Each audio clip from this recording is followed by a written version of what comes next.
All right, it is time now once again for the Dawn and Eli Take on the World podcast.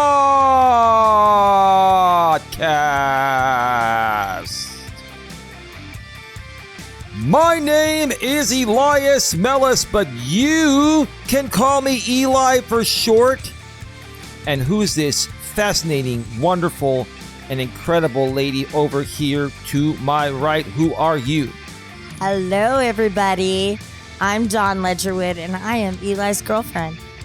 And you are also Vice President of Operations of the GNA, which is short for Genuine Networking Association. You said it, so I didn't have to. That's right. You're the VP of Operations. All right. But we got to get right to it. So let's get right to it. Welcome back to another episode of the Dawn and Eli Take on the World podcast. This is episode number 70, and today we have a great topic. The topic is the power of manifestation. One more time. Episode number 70 of the Dawn and Eli Take on the World podcast is titled The Power of Manifestation. So, babe, today we are talking about something that has become extremely popular. People talk about it on podcasts, on YouTube, on TikTok, on Reddit, in books, in support groups, and in everyday conversations. We're talking about manifestation. Again, today's episode is called The Power of Manifestation. Manifestation means different things to different people. For some people, manifestation is spiritual. They believe the energy they put into the universe eventually returns to them. They believe that when they clearly visualize what they want, remain positive, and trust the process, the universe begins moving circumstances in their favor.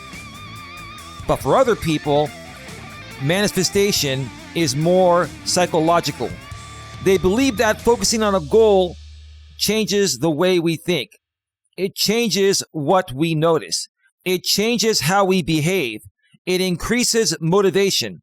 And it makes us more likely to recognize and pursue opportunities that we might otherwise overlook.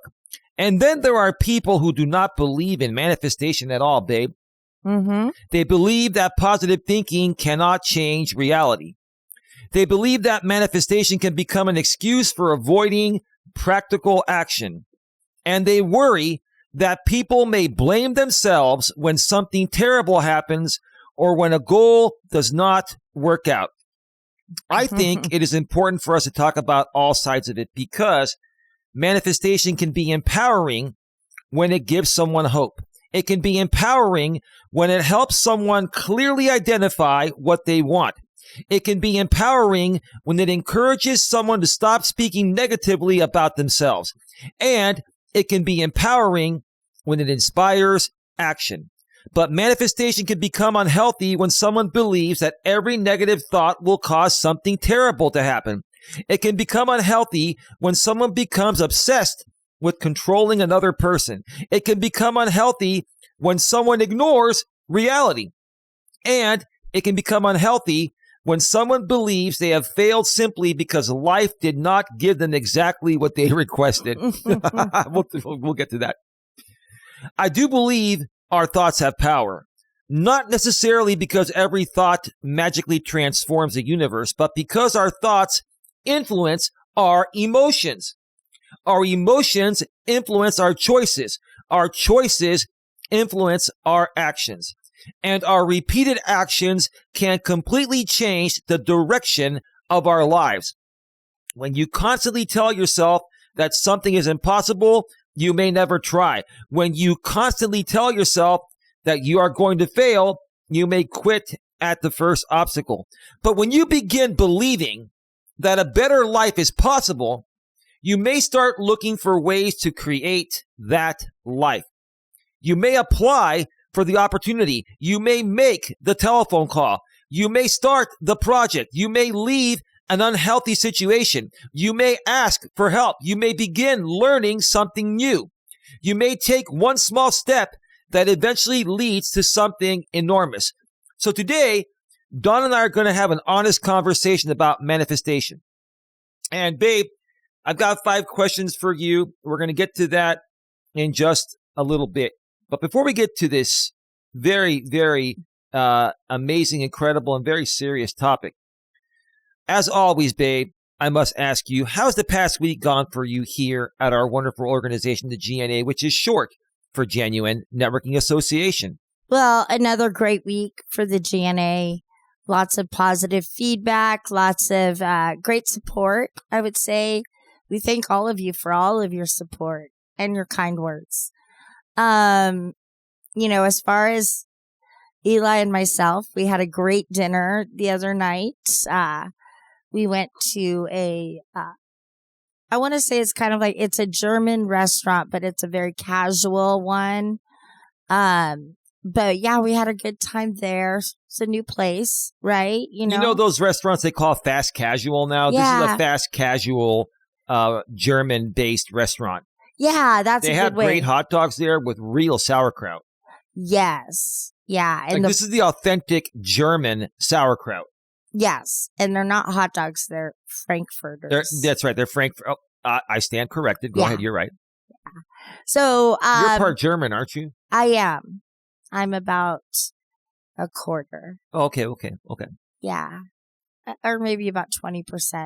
Oh, somewhere good. around there. You have some German in you. But go ahead. I claim it. But yeah, other than that, just really good things. Found some great deals on Amazon this week. Did a little shopping. Mm-hmm. But yeah, great stuff happening all around here. Oh, is that it? That's all, folks. Oh, I was waiting for you to say back to you, Eli. Oh, no, I'm just kidding. Back to you, Eli. Remember back in the days on news? They used to say back to you. Right? Yeah. Sorry, anyway. I didn't get that memo. I'm messing with you. I know you are. We're in 2026 and everything is a little bit different now. But anyway, I've got to say, this past week, the dogs are having fun underneath the table. Okay. This past week has been one of the best weeks that I've had, I'd say probably in the last 10 years. I have reached such a level of clarity of what needs to be done to move this organization forward, our organization, the GNA, short for Genuine Networking Association.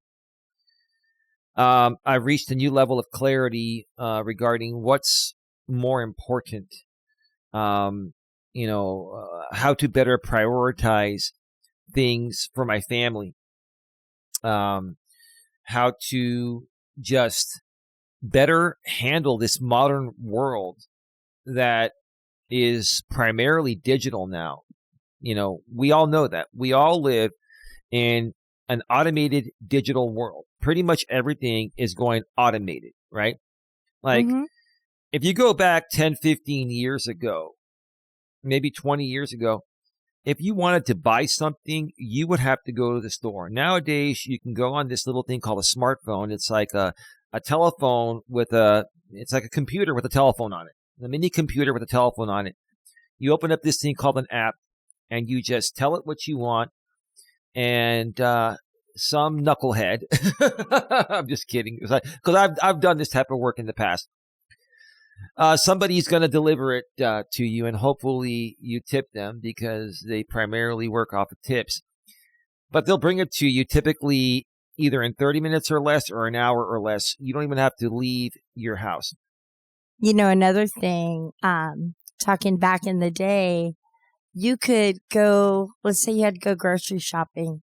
You could go write a check and know that it's going to take so many days to clear based on your bank. And that's how it was back in the days. That's right. Now being automated, that money comes out right away. So, it's just a whole different world. Well, now we have debit. So, people typically will use debit attached to their checking account instead of writing a check. There are some people that will still write a check, but it's old school. Very, very old school. But Yeah. even checks, they're based off of your routing number and your checking account number at the bottom of your check. And that goes through a system called ACH, Automated Clearinghouse. It used to take 2 to 3 days for that to go through. But as computers have gotten faster, even ACH now gets processed in the very next business day. It's just amazing how technology has improved and how much faster our money comes out of our checking account. Right. But back in those days, you would write a check and it was known as a promissory note because until it would clear, the business was taking a chance that the money was there. Mm-hmm. But then they started getting check guarantee companies and when you would write a check, we would scan the check. When I used to work for Costco and in other retail places, we would scan your check. And if it wasn't guaranteed, then we would reject the check. Mm-hmm. But anyway. You know what I loved? What's that? Is, speaking of the older generation, is when I was younger as a kid, getting those handwritten checks from grandma in the mail for your birthday and just seeing that, and that just reminded me of like how special that was. Sorry. No, that's okay. I do remember that. Those days are c'est la vie. Yeah, well, unfortunately, we have lost our grandparents. But rest in peace, loves. Yeah, but besides all that, I'm just in such a major state of clarity. I am 52 years old. I'm going to be 53 later on this year, towards the end of the year, on December 17th. And I am much more clear about everything in life in the future than I ever have been. And sometimes it takes longer for certain people to get to that point. I'm not saying I wasn't clear at all, but I'm at the clearest level I've ever been. And that's what I feel it really takes for someone to be the president, founder, and owner of an organization like this that preaches positivity, that preaches professionalism, that preaches be kind to everyone, treat others the way you'd want to be treated. And, today we're talking about a major topic here, manifestation. And manifestation, to me, a big part of manifestation is the law of reciprocity. What you put out into the universe, you get back. Mm-hmm. And I don't care how many of you out there think this is all foo-foo garbage, nonsense, stuff. I don't care if you think it's all phony or whatever. But ask yourself, how many times in your life, no matter how old you are, 20, 30, 40, in your 20, 30, 40 plus years of life, however long you've lived, how many times have you gotten back either exactly or pretty close to what you put out in life? How many times have you been treated the same way you've treated others? You may wonder why people treat you bad. And if people are treating you bad, it's typically because you're treating them bad. Now, there are some situations where you can be a super nice person or be too nice and people take advantage of you. Those are the types of people you need to ignore. But I'm just talking about, if you treat people kindly and with respect, you're going to get that back. You may not get it back all the time, but for the most part, you're going to get more respect back, if you give respect. Does that make sense to you, babe? Absolutely. What you put out, you get back. Yes, absolutely. I mean, it goes for anything. It goes, just as little as when we were at the restaurant, we were sitting at a table that could seat 4 people, but it was the only table in there when we sat down. And then another table opened up next to us that was a 2-seater. Mm-hmm. And a family came in of 3. And I said, you know what? We're 2 people. We haven't gotten our food yet. Table's not dirty. Let's just switch, And they were like, oh my God, that is so nice of you. We really appreciate that. And it was almost like I felt like nobody has ever stood out to these people to do something unusually kind, and it kind of made me sad like to think. They were like surprised. People don't expect that nowadays, babe. No, they don't expect it. Because most people in Are this modern selfish. world are selfish and entitled. And single-minded. They don't see past their blinders. Correct. Now, not everyone is selfish and entitled. I'd say probably more than half the people, about 55% of the people in this world, or at least here in the U.S., are not selfish or entitled. But I'd say about 40 to 45% of them are. And I think a lot of them are really preoccupied. And so they're not aware of their surroundings so much because they're on their laptop or in their tablet, and they may not see that family waiting because they're so preoccupied. True, but I think it goes a little further than that. We've talked about it before. I'll briefly mention it again here. I think it goes back to the way they were raised. They were not taught responsibility at a young age. I don't think it's responsibility. I think it's just kindness, just acknowledging that there are other humans around you and just be kind. Well, let me ask you this. I love challenging you, if that's okay with you. Mm-hmm. Wouldn't you say that people that are responsible are typically going to be nicer people, and people that are irresponsible all the time are typically going to be not as nice? I would say that is probably a good statement. Okay. Yeah, because now you have me thinking off the top of my head, and yeah, certain people, yes. But see, I'm on the opposite side, and I want to hope that there are more out there that are not entitled and not preoccupied with just their own needs. I would love to turn it around, and that's why we have the opportunity to run this organization, because we can more so help those people that, are lacking responsibility, are unhappy, are in a miserable state. We can help those people. It's very simple. It's very simple. Just withdraw yourself from all the negativity. Don't focus on that. You don't need that. Okay? Hang around more positive, uplifting, and inspiring people. A lot of people will hang around drama type of people, and they do it because it fills whatever void that they're missing. But what they don't realize is, while they may be getting fulfilled in that way, and it may come off as entertaining or a time filler, and to keep their mind off of things, it's not helping them move themselves forward. Mm-hmm. And it's not helping them with their attitude and how they come off to people. And people like that are more prone to snap, and that could cost them. That could cost them their job. That could cost them a lot. That could cost them friendships, relationships, and all of that. So,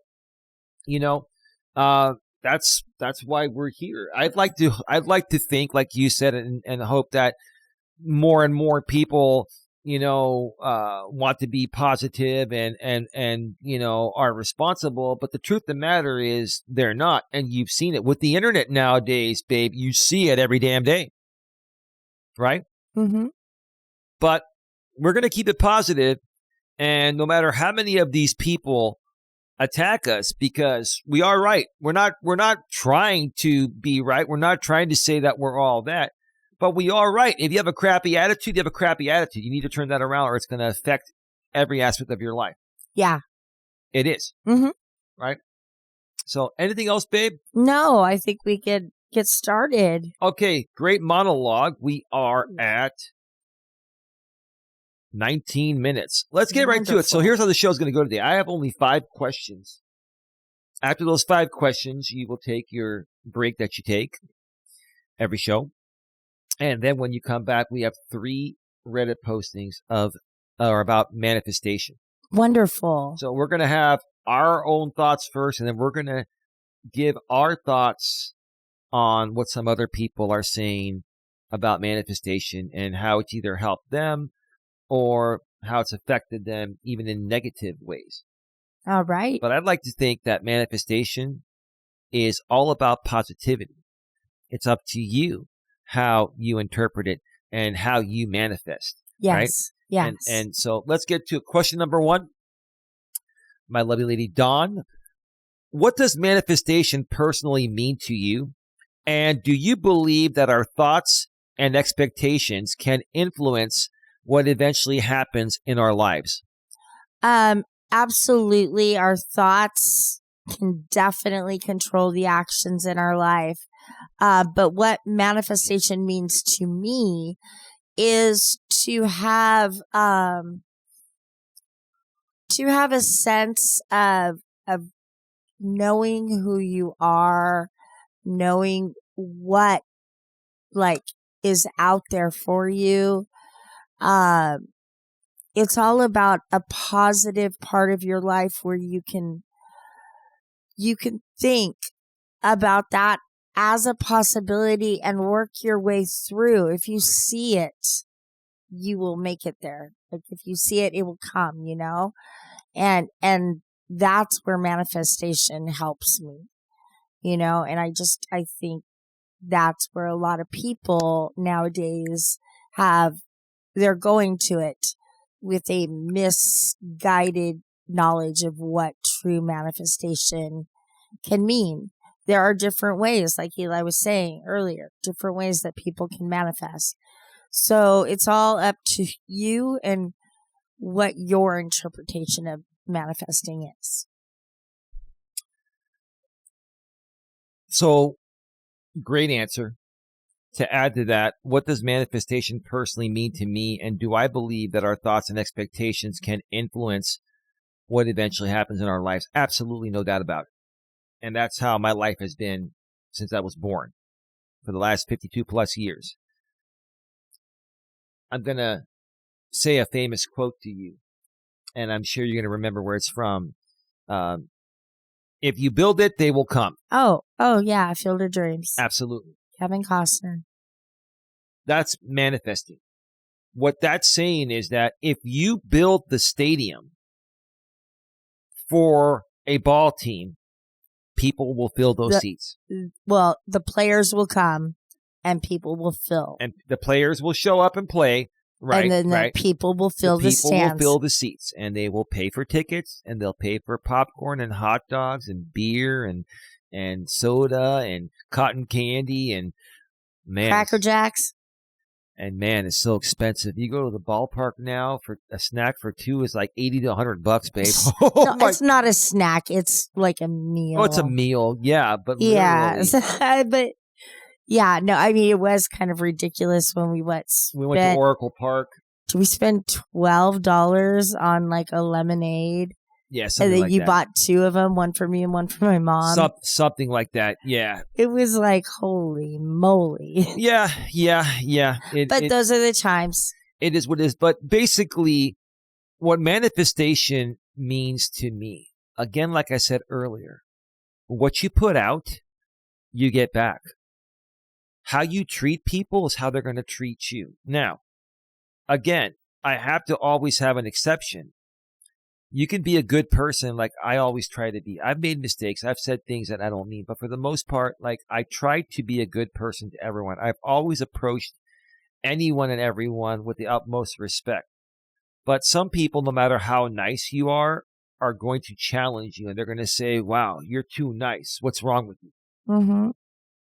And when people question you for being too nice, you're not the problem. The problem is within them. It's how they see themselves and how they see the world. Mm-hmm. And they're also manifesting, whether they're saying that they're manifesting or not. They're manifesting, but they're manifesting negativity. Well, those people are like a constant defense mode. Mm-hmm. Like, so you're too nice. So now I'm going to be, more bad almost. It's like, you're too nice of a person. You have too big of a heart. You're too caring. Yeah. So what's wrong with you, Eli? So what's wrong with you? Right. What's wrong? Have you ever had anyone say that to you? Because you are a nice person, and I try to be too. And I think that's one of the main reasons why you and I are together. We get along. We have big hearts and souls. Who's ever said that to me is my mom. And it's because I go over and over and over again trying to help and giving people chances. Mm-hmm. And what her thing is that you, Dawn, need to learn when enough is enough. You can't give people chances. Mm-hmm. You can't compromise your own self-worth, your own self-love, Right. your self-being. Right. So, she understands I want to help people and I offer that. But her big thing is if they don't want the help and they slam the door, walk away.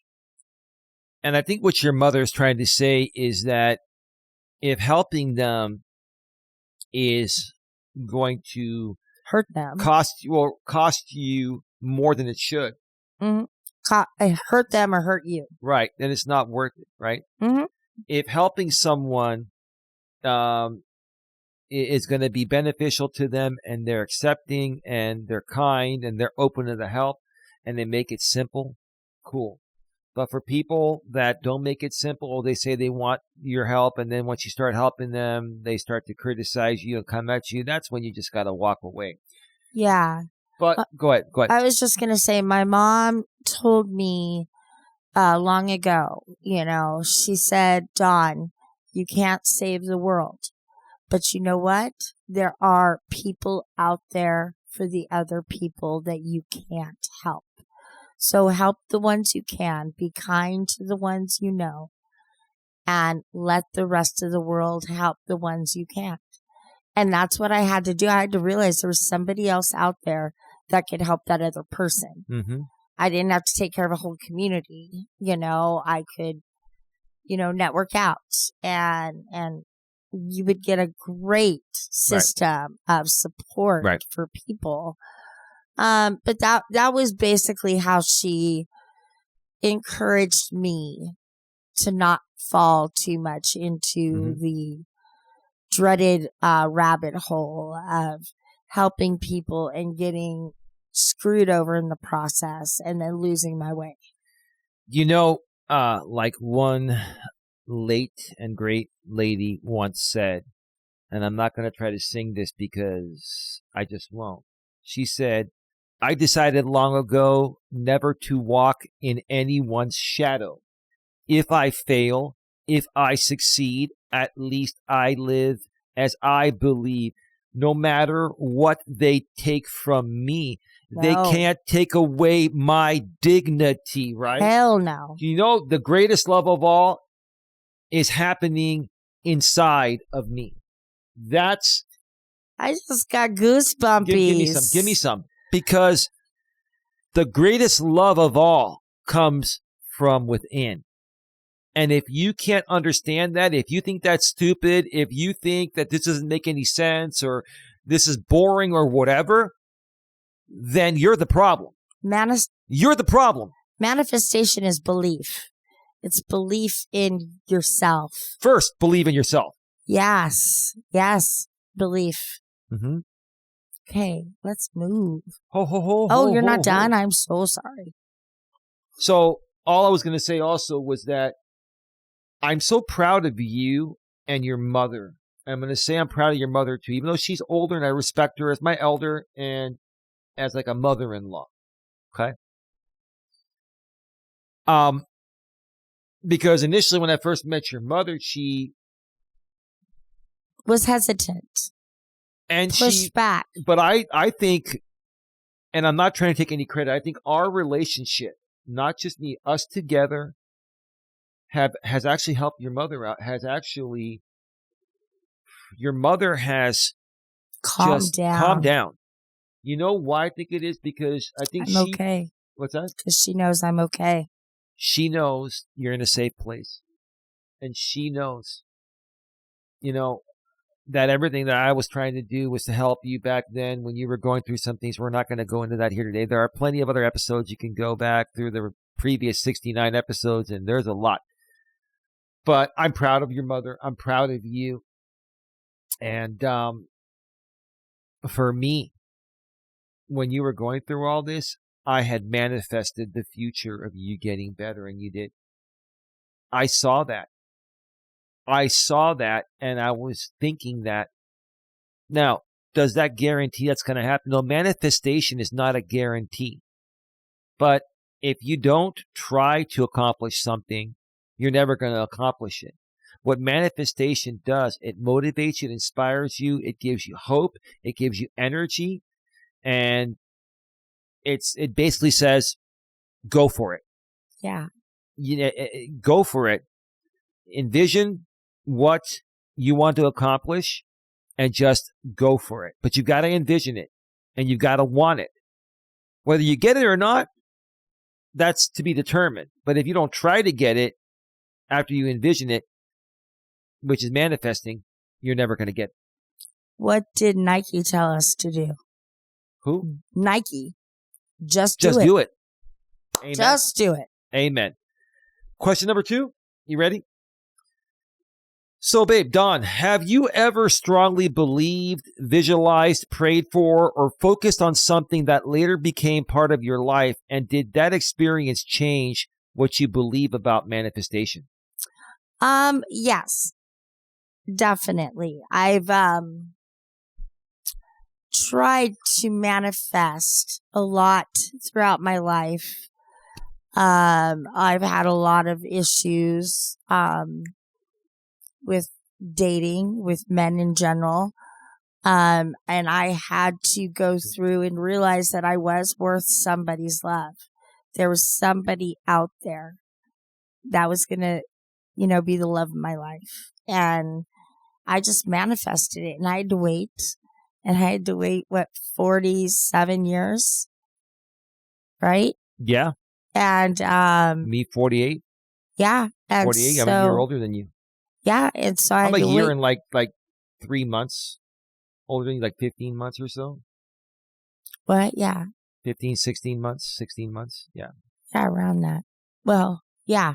Mm-hmm. Anyways, don't make me do math on the fly. No. It's okay. It's okay. It's okay. But yeah, so that was something that I was manifesting throughout my life, is to find a man that I knew loved me for who I was, that I could feel safe with, I could feel secure.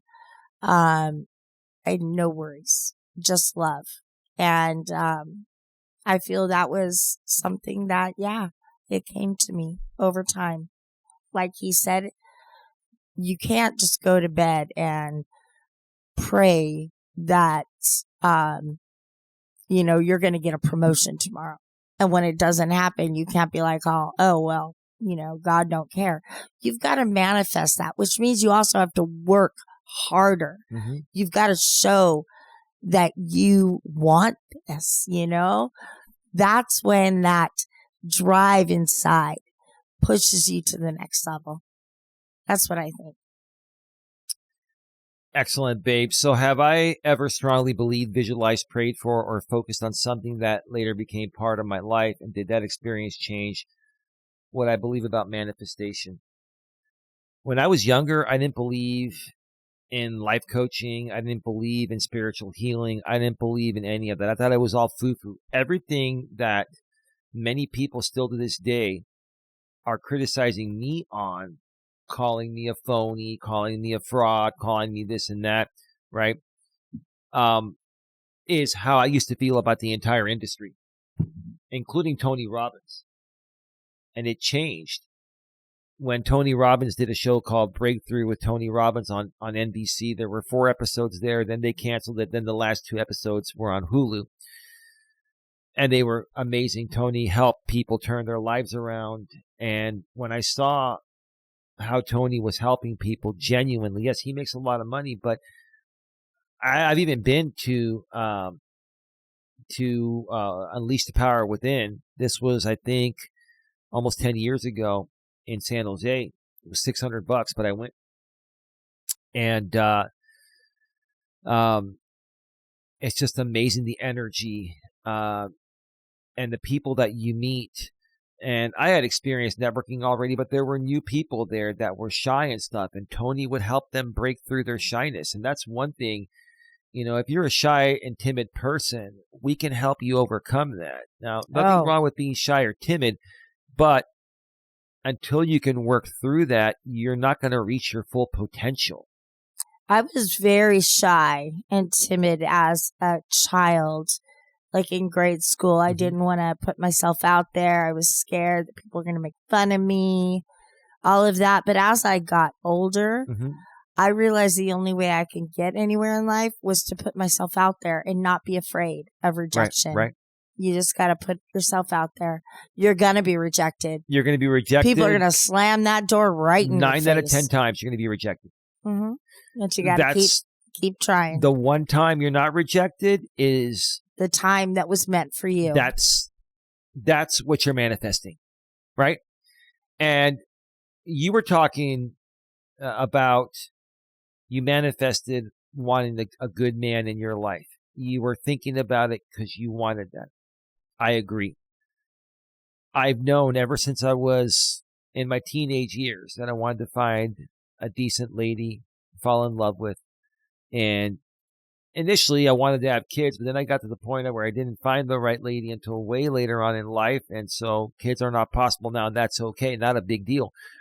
But I was manifesting without even realizing I was manifesting when I wasn't into self-help and all that stuff, like I was saying a little bit ago. I was manifesting what I wanted without even realizing it. But as I got into my mid to late 30s, when I started to really more so appreciate self-help and personal development, and I truly started to really understand what manifesting is, I was continuing to manifest finding that special person. I wanted to find that special person. I've always been open to it. And I've always looked at myself as I am worth it to have a relationship. I am worth being in a relationship with. Mm-hmm. Your self-worth is absolutely critical. And I see a lot of people out there on the internet, especially YouTube, where we're primarily at, besides the audio-only network that we're on as well. We'll share those in just a little bit. There are people saying, I wish I could have a girlfriend like yours, Eli, or blah, blah, blah, right? And I'm saying you can have that, but you have to want that. You have to think about that in a positive way. You have to manifest that. You have to talk to yourself. You don't have to go public and say this. You talk to yourself and say, you know what? I want to find that special loved one. I'm going to keep my options open. I'm going to have an open heart and open mind. And I'm not going to go out there and desperately seek it and be a weirdo. But I may join a dating site, or if I come across people in public, I'll say hello and see where it goes.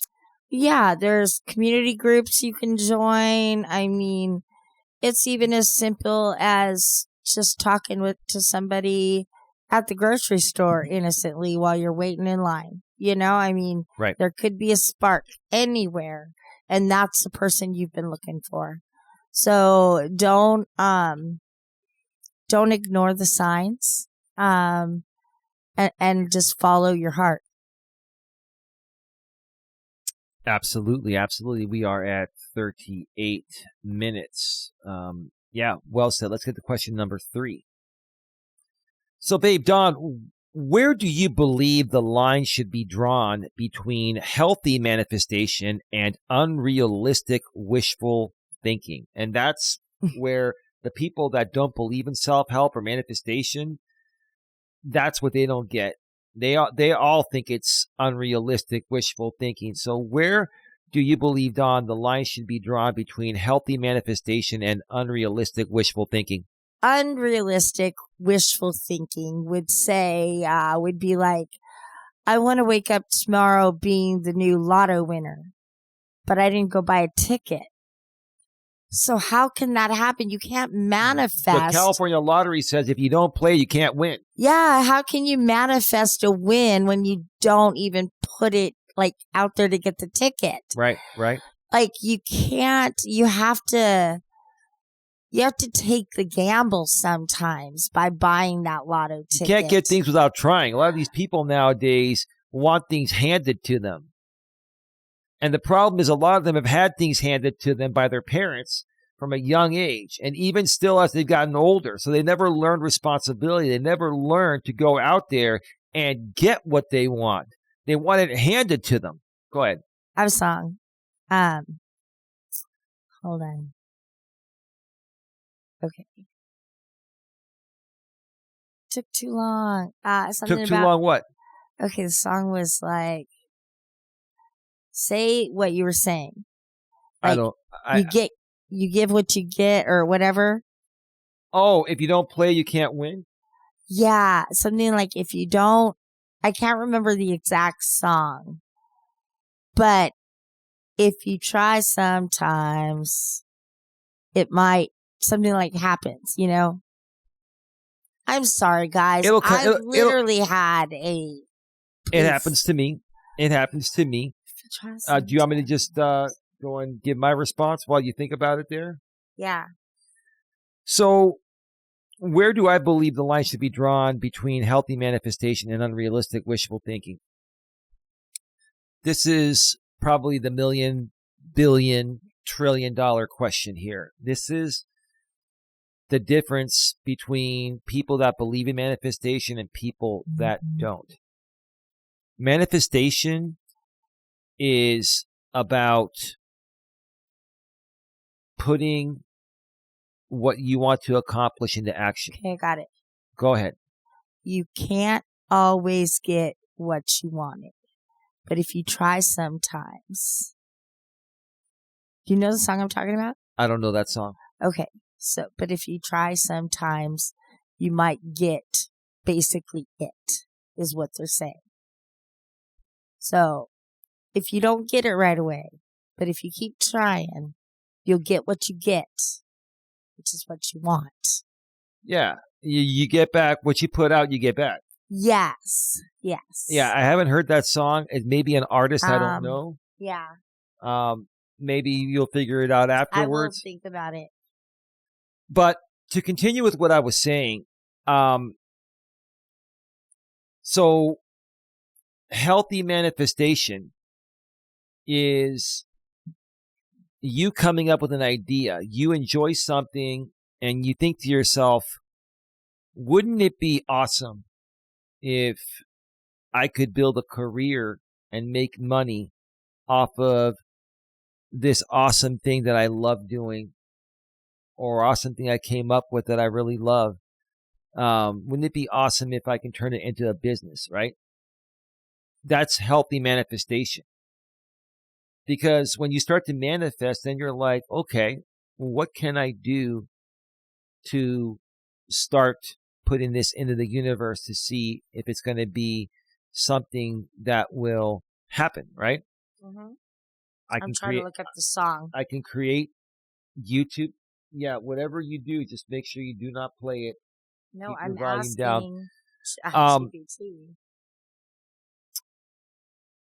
down.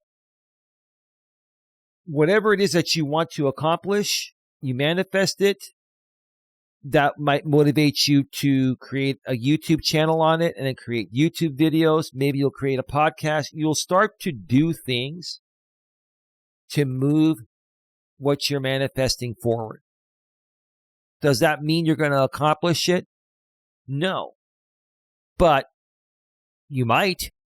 But if you don't manifest it and you don't try to accomplish it, then you have zero chance. Manifesting gives you the chance to accomplish whatever you want. If you don't manifest, you're not trying. That's where the line should be drawn. Unrealistic wishful thinking, like Don was saying. Mm-hmm. Okay, go ahead, because you're anxious. You're making me anxious. I'm sorry. By wanting to figure this out in the middle of my response here. The song is "You Can't Always Get What You Want" by the Rolling Stones. The song's message is that life doesn't always give us exactly what we want. Right. But sometimes we end up getting what we truly need. Correct. So that is also, you have to properly manifest what you really need. Yeah, Sorry. No, it's okay. You may manifest one thing, and that may not come into fruition. But while you're manifesting that, something similar to that was more meant to be may come out of it. So yes, that's a great point that you made. Very good point. Sorry, it only took me like 12 minutes. Unrealistic wishful thinking. Okay.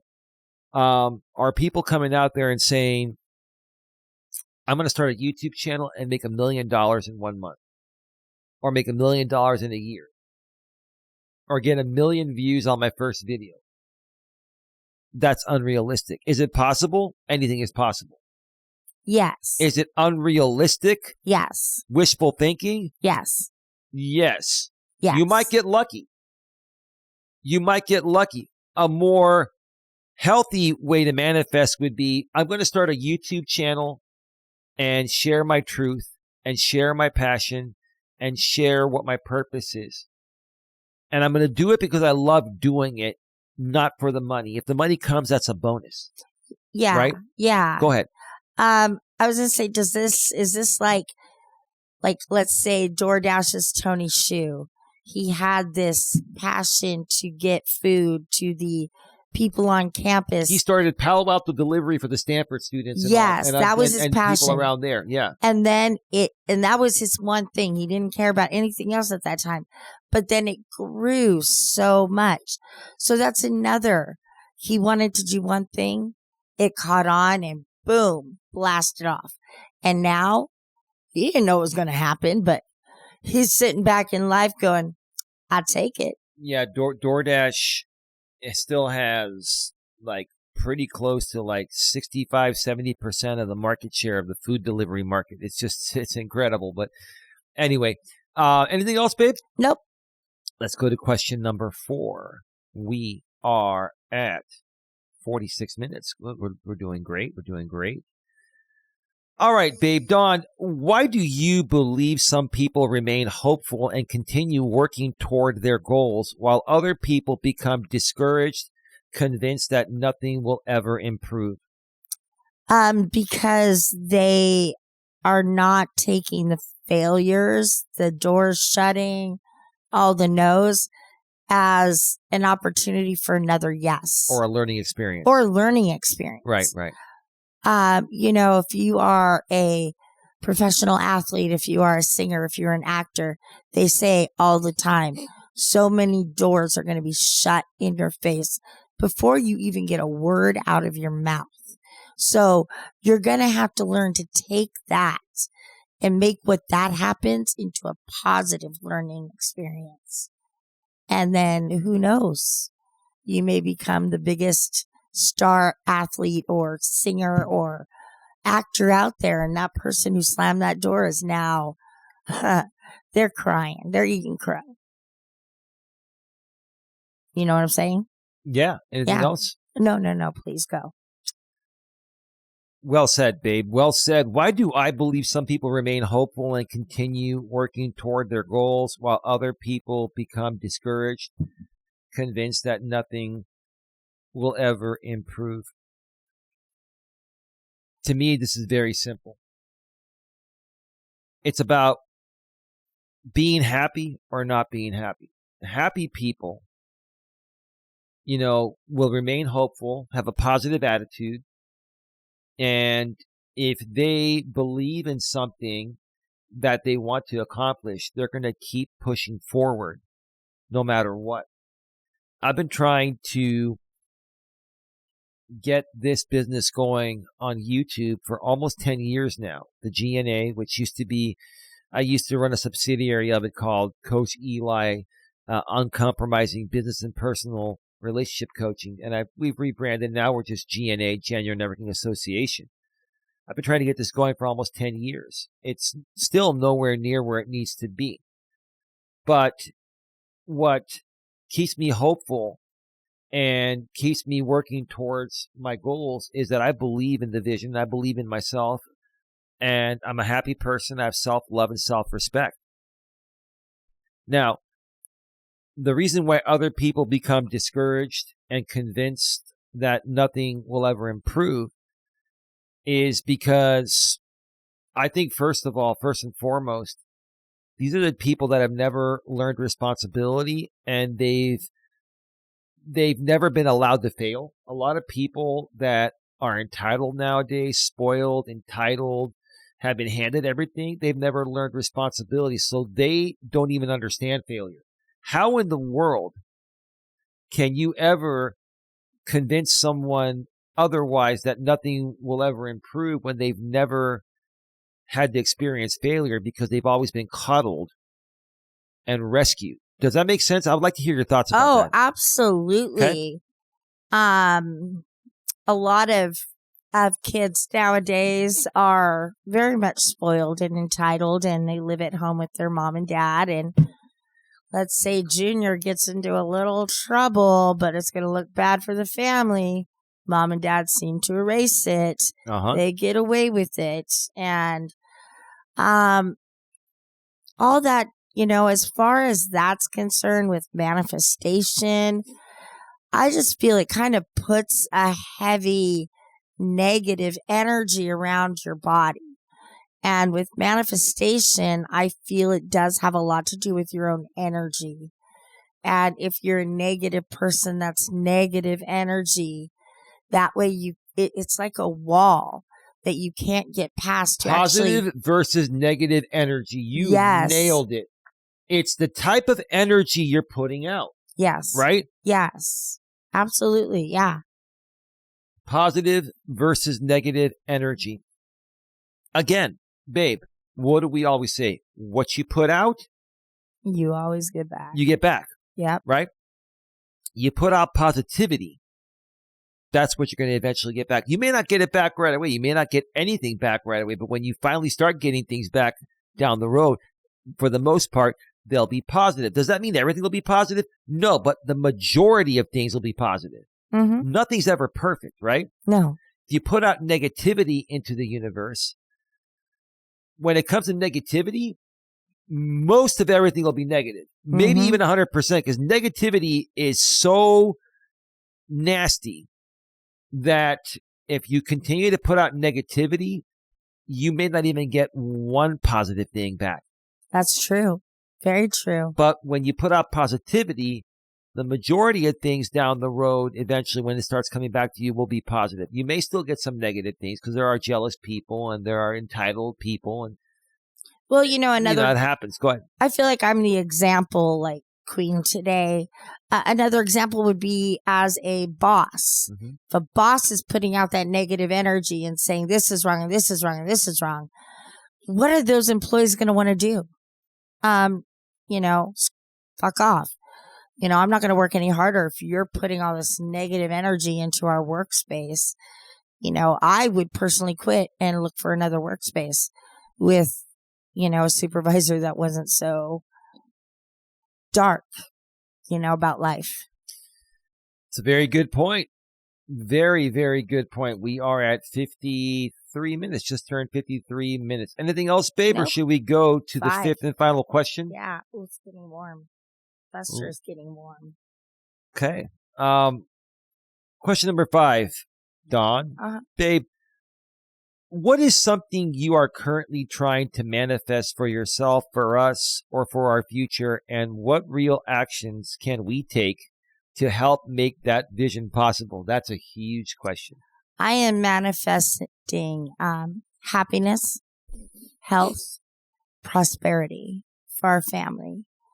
I'm also manifesting that my relations with the people in my life, friends and family, can improve over the years. I'm hoping and manifesting that they see how hard I've worked. And these are all I'm just trying to stay positive. And that's the manifestation, is the positive outcomes that could come from all of this. So I don't shut the door in my brain on, okay, so this person's not talking to me, so, oh well, screw them, I'm going to just walk away. Well, if that person's important to you, give them space, give them time, give them boundaries, and work on that manifestation that could hopefully show that, or make that other person feel as if you are in a better headspace and you're not having negative energy. Little guy's trying to get back up there. Come on, buddy. The little dog loves you so much. I know, he's my little love bug. Yeah. Anything else, babe? Nope. Okay, let me respond and then you'll take your break. So what is something that I'm currently trying to manifest for myself, for us, or for our future, and what real actions can, we take to help make that vision possible. The GNA here is something I really, really want to move forward, and more than likely, I want to at least make part of it a 501c3 nonprofit organization based out of, California, here where we live. One of the main things I want to be able to do is help people with personal development and have it funded in a nonprofit style. I feel everyone needs personal development, and everyone should have access to personal development at very little or no cost. Now, does a nonprofit mean everything will be 100% free? No, but there'll be things that'll be free, and there'll be things that'll be very affordable, because the majority of it will be funded through the nonprofit by way of donations. So I've been manifesting that for a while now, for years, but now, I'm seeing things more clearly. I'm more so manifesting it. Also, our future is to get married over the next year or two. We're going to find the right time to do that. I am manifesting that because that's a big part of our future, to show people that, marriage is still great out there. Don't be discouraged. There are people that don't believe in marriage. There are people that are afraid to get married. A lot of men are afraid to get married for many reasons, typically financially and stuff like that. And I think a lot of men and women are afraid to get remarried. Correct. Just because it doesn't work out the first time doesn't mean it won't work out the second time or the third time or the fourth time, right? So those are the two things I'm really manifesting the most, is this organization, taking it to the next level, making at least part of it a nonprofit, and our future, wedding and marriage and all that. Now, we've lived together for 4+ years now, been together for almost 5. So it's like we're practically married, but we want to make it official. Okay. Yes, we do. It means something to Dawn. It means something to me. What real actions can we take to help, make all of this possible, make this vision possible? Real actions are to just keep thinking about it and keep on talking about it, and doing what we need to do to move it forward. Yes, having a wedding, even though we can try to make it as cheap as possible, is still going to cost some money. It's still going to take some work.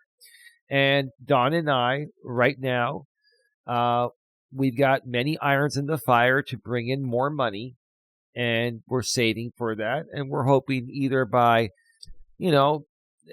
next summer or shortly after that, we will be all set to make that happen. But it's going to happen, and these are the actions that we're taking. As far as the GNA goes, it's not about a money thing. I've already invested whatever money needs to be invested in it. We've got a registered trademark, and we've got other things that are all set.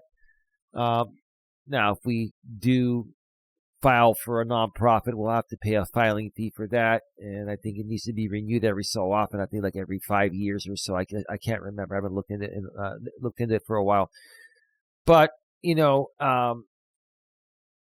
to make that vision possible, this is something we need to start talking more with the other GNA executives, and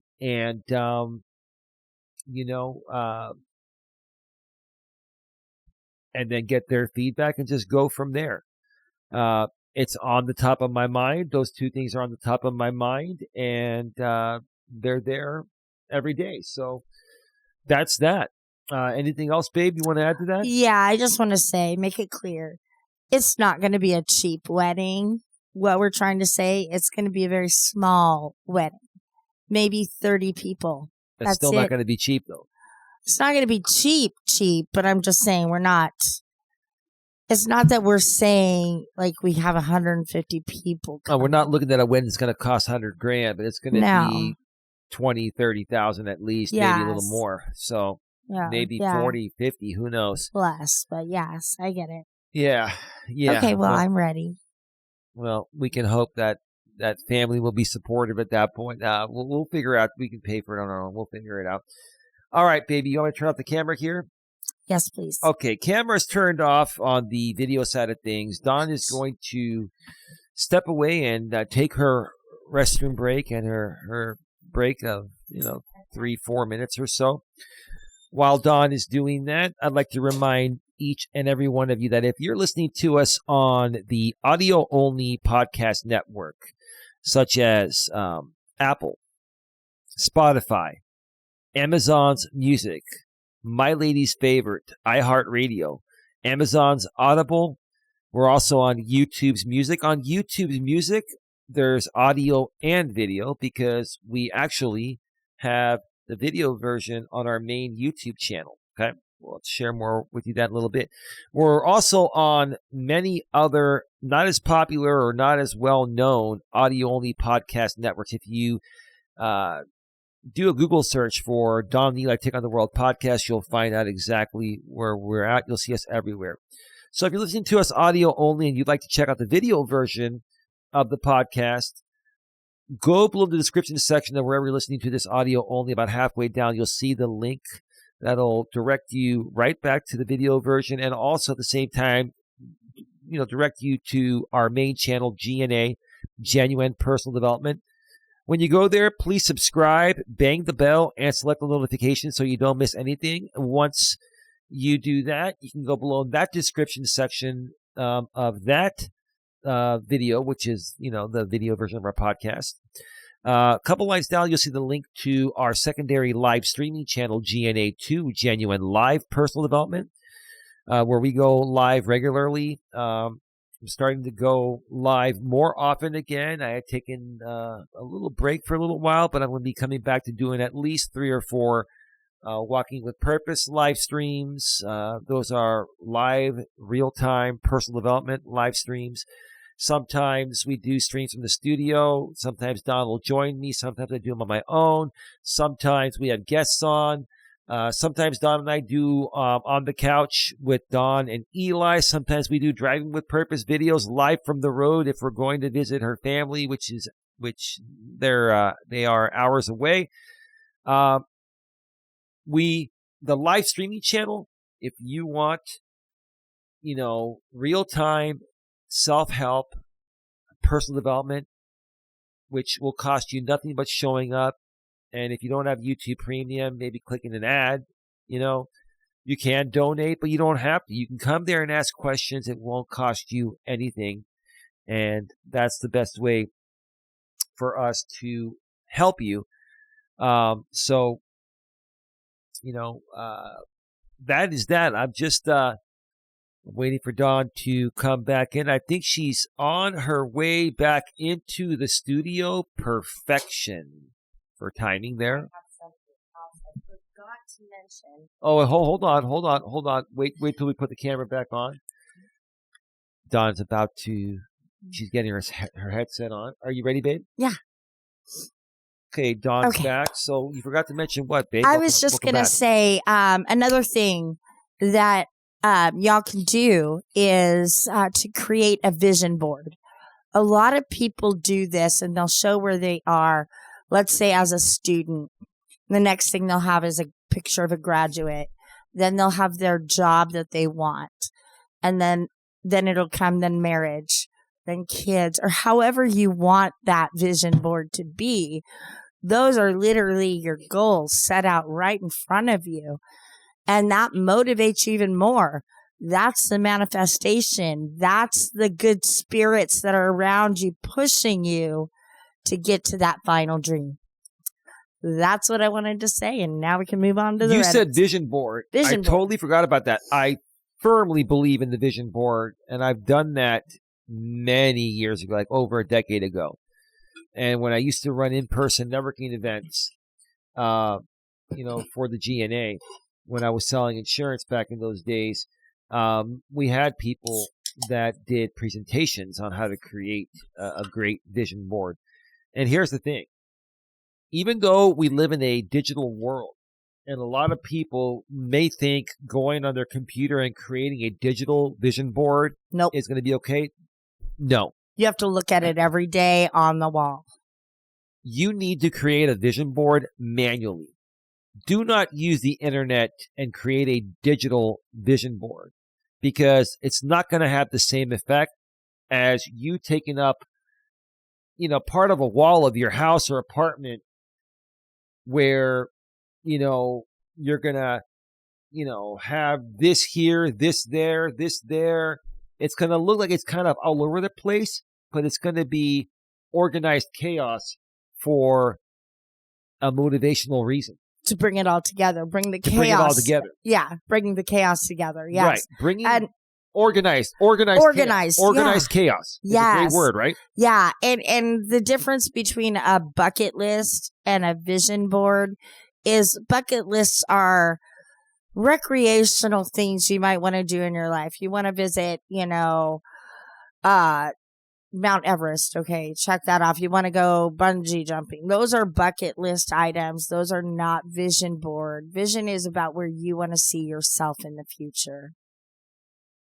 Absolutely. All right. So let's see what these Reddit people have to say. Time for the Reddit postings. We are now going to go over 3 Reddit postings and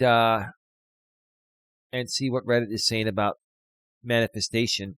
So let's go ahead and switch on over to the browser source. This very first posting is from the subreddit r/law of attraction. And the original poster's title states, "What things have you manifested into your life? Real success story, no scripting." So they briefly write, "What are some of the things that you have manifested that have happened and come in your reality? And how did you do it? What did you change to get it?" The operative word is, what did you change? What is the first thing you think needs to change, babe, in order to be able to get anything that you manifest? Your attitude. Amen! Your fucking attitude. Yeah. And I said the F word because... I've said it already once. Because I'll tell you, your attitude is what controls whether you're happy or not. Oh, yeah. You're in complete control of yourself, of how you react to situations and how you come off to other people. That you're in complete control of that. Your attitude is everything when it comes to your happiness. Without happiness, you really can't accomplish anything. And if you accomplish anything while you're miserable, it'll be short-lived. It's not going to be sustainable long term. Let's get to the comments here, okay? Mm-hmm. First person says, "You name it, I basically have done it. Exact amounts of money I need, SPs I didn't know, or X's, free trips, free stuff, specific stuff I wanted, stuff for friends, like winning $1 million on a scratcher. I have done it." Wow. It's always the same way, always. All you do is visualize the thing you want to manifest as if it's already in your life or a friend's life. See yourself with it already. It should feel like you have had it for a while. It isn't something you are trying to force emotions about or anything. It just feels like a fact. This thing is in your life now. Then once you visualize it a little, immersing yourself, holding it, or being with the person you want, let go. You just go about your day. You did what you need to do. So the bottom line here is, babe, is that you have to think it, you have to see it, visualize it, and almost kind of like pretend like you already have it. Mm-hmm. And then you just forget about it and go on with your day. Because if you overthink it, it'll never happen. I've always said when you least expect things to happen, that's when they happen. What are your thoughts about what's being said here so far? Yeah, I can see where they're saying you have to visualize it. You have to feel like it's already in your possession. And I don't want to say possession like, a car, money. I want to say whether it's, a dream you've made of a job or a dream wife or husband or a dream house. I just think that those are things that go on the manifest or on the vision board. That you bring into your life. You're looking at that and you're like, this is my goal. And I don't know. I just think, even though they said it happened, I just think it's kind of silly that you manifest winning $1 million off of a scratcher. And well, it's not going to happen to everyone. But yeah, I mean, apparently it happened to them, and who knows how truthful this is. Who knows how truthful it is? But Yeah. let's just say, for example purposes, I get what they're saying here. And I just think you can only manifest what is controllable. You can't manifest $1 million. Right. You can manifest the way you are going to react to situations, the way that you're going to allow boundaries in situations, right. And manifest how you're going to get through that based on what other people need in their lives. Right. You have to place yourself in or see where you fit in. Right. Now, babe, the next paragraph of this comment, one last paragraph, you manifest what you feel you have, not what you want.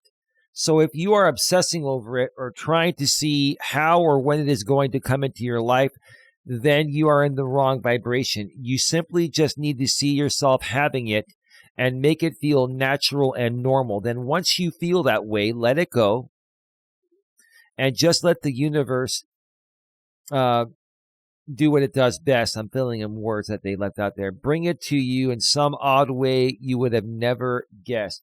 So, like I said, babe, when you least expect it, yes, that's when things happen. In other words, that's what they're saying, right? Go ahead. Oh, yeah, definitely. But I still, I get the fact of like saying it's already in your possession, maybe in your head. But I don't see like, okay, I manifested to find somebody secure and good in my life, Right. What if at one point I thought that I was only good enough for who was in my life, and that wasn't the right manifestation at the time? I had to learn that I was better in order to get that manifestation for a better life for myself. And that's a big thing. I think also when you're manifesting something, spiritually, I think, and I don't want to be very spiritual, but I think God directs you when maybe you're manifesting the wrong thing, because then when you least expect it, you get something else, and that's probably what you should have been manifesting about.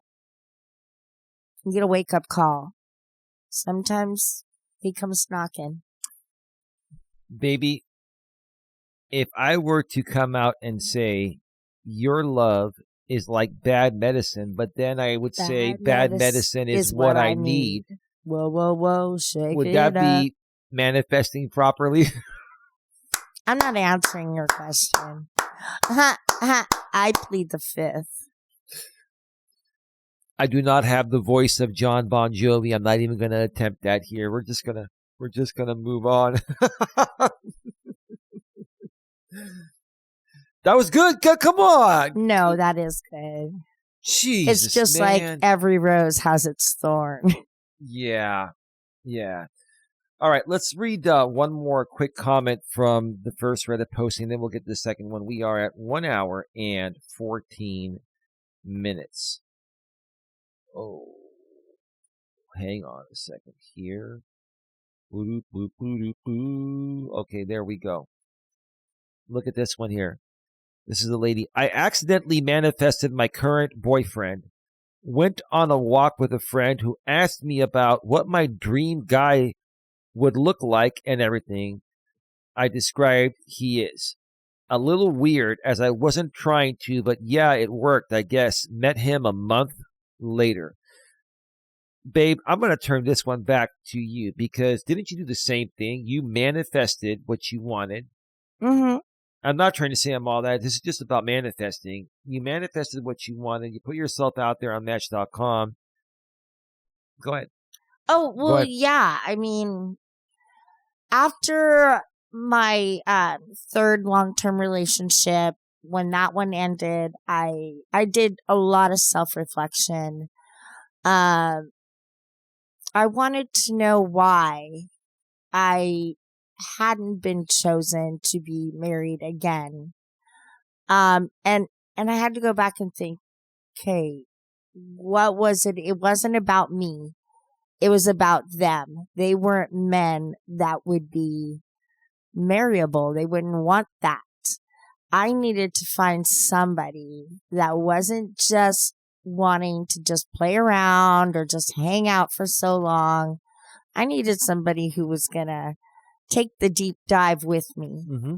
And that's where I think Eli and I really, we came to a point of understanding is because we were truthful with each other right in the very beginning of what we wanted and what we expected from our relationships. Mm-hmm. And that was an easier way to move forward with him and feel as if that manifestation might be bringing me in the right direction. You know, sometimes you have to follow it. Absolutely. Absolutely. Well said. Anything else you want to add, babe, before we get to the sweetheart, next? No. All right. Let's get to the next Reddit posting here. This is from the subreddit r/law of attraction, and the original poster's title is, "What are your best manifestation techniques? Some success stories would be interesting." I didn't even know it was a technique. It's a thought. It's like brainstorming. Go ahead. A lot of people will say that you have certain rituals, certain ways through meditation where you completely relax your body and your mind, and the true manifestations will come to you when you're in that relaxed state. Some people believe in that. Some people believe in the energy in the room. They'll smudge the room with sage to clear negative energy, just to get a new light started. So there are many people carry stones with them. Just a lot of different things that I think people do individually to manifest. Different techniques that they find works for them. Interesting. That's very interesting. And you know, you could be doing any one of those, but then you could also be sitting in your car and manifest that the traffic ends An idea soon. may pop in your head all of a sudden. You're like, "Oh, this is me. Why didn't I think of this? This is what I love doing. This. Can I turn this into something?" Yes. Right? Yes. You got it. Okay. Let's continue here. I am myself skeptical for manifestation. I tried magic and LOA. What is LOA? I don't know. Use the book, but I have nothing manifested. Now, let me go in a browser here. What is LOA?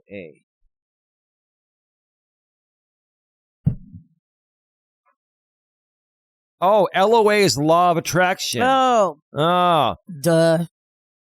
Oh, God. We're old. Millennials. We're old. Millennials are Zers that abbreviate everything. LOA is law of attraction. Can I correct you on that? That is also like a medical abbreviation in the therapy world. But I have nothing manifested what I wanted. Does that mean you haven't tried to manifest anything that you want? Well, that's... Or maybe they're manifesting things that they think they want, but in all actuality, it's not what they want. They're uncertain. Mm-hmm. Okay. So basically, this is someone more so struggling, trying to figure out what their purpose is before they can manifest it to make it happen. That's what I'm interpreting. I don't know that for a fact, but yeah, from what I read, that's what I'm getting. Okay. Okay, that's fair. That's fair. Let's check out a couple comments. The thing that has helped me the most is to actually believe it is happening and don't caring, meaning, and not caring, you should have put not caring about the when. Besides, that visualization helps me. Exactly. So, and before, but I know you have something to say about it. When you manifest, it's not going to happen right away. It might. You might get lucky, and it happens sooner than it would for most people. But when you manifest something, it's typically for the long term. Okay, some things are going to take longer to come to fruition than others. That doesn't mean your manifestation is failing you. It just means that what you're manifesting that you want is supposed to take longer. And you can't overthink it. You just got to keep doing what you need to do to move forward. And when the time is right, it will come to fruition. Go ahead. I'm just going to share something that pretty much the whole audience knows. I think I've spoken about it on the podcast before, but my daughter and I are not having the best relationship. Now things have gotten better between us, but it's still not back to normal, quote unquote, whatever normal was. But I'm still manifesting that things will get back to how we were or how we should be at this age. But I know that could take 5 years. It could take 10, or it could be next month. Mm-hmm. So I don't put a time limit on when things are going to happen that mm-hmm. I am trying to manifest, because you can't. Then the disappointment comes. Then you don't believe. And then it's just a big mess in your brain on what direction do you go. So, yeah, I would say all of my manifestations are long-term. Nothing immediate. There's nothing that I need in my life immediately that I cannot be patient for, because it will come when it comes. It'll come in due time. Yes. Right? Yeah. Now check this out.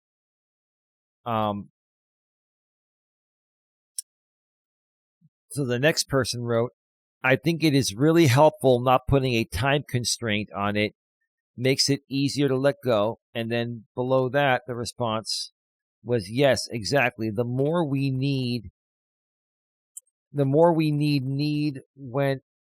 is it coming? So the more we need when it is coming, they did this backwards, the further we push it away. It is about enjoying the thrill of the ride. That's part of it. Yeah. I mean, for some things, definitely. Some things that you manifest, absolutely. It's the thrill of the ride of getting there. But then for the situation I just spoke about with my daughter, there's no thrill in the ride other than the possible thought of reuniting. At some point that will happen. We don't know when. But you're manifesting it. I am manifesting it, as well as like everybody else in the world. Or in my world, I should say. And I've been manifesting that every minute of every day, because I know how much. Well, like I said, things are getting better, so I'm more hopeful. So the manifestation has worked, but it is going to take time. And now that things are getting better, I have more faith, and I feel so much more hopeful. Okay. Well said. Let's read one or two more from this one.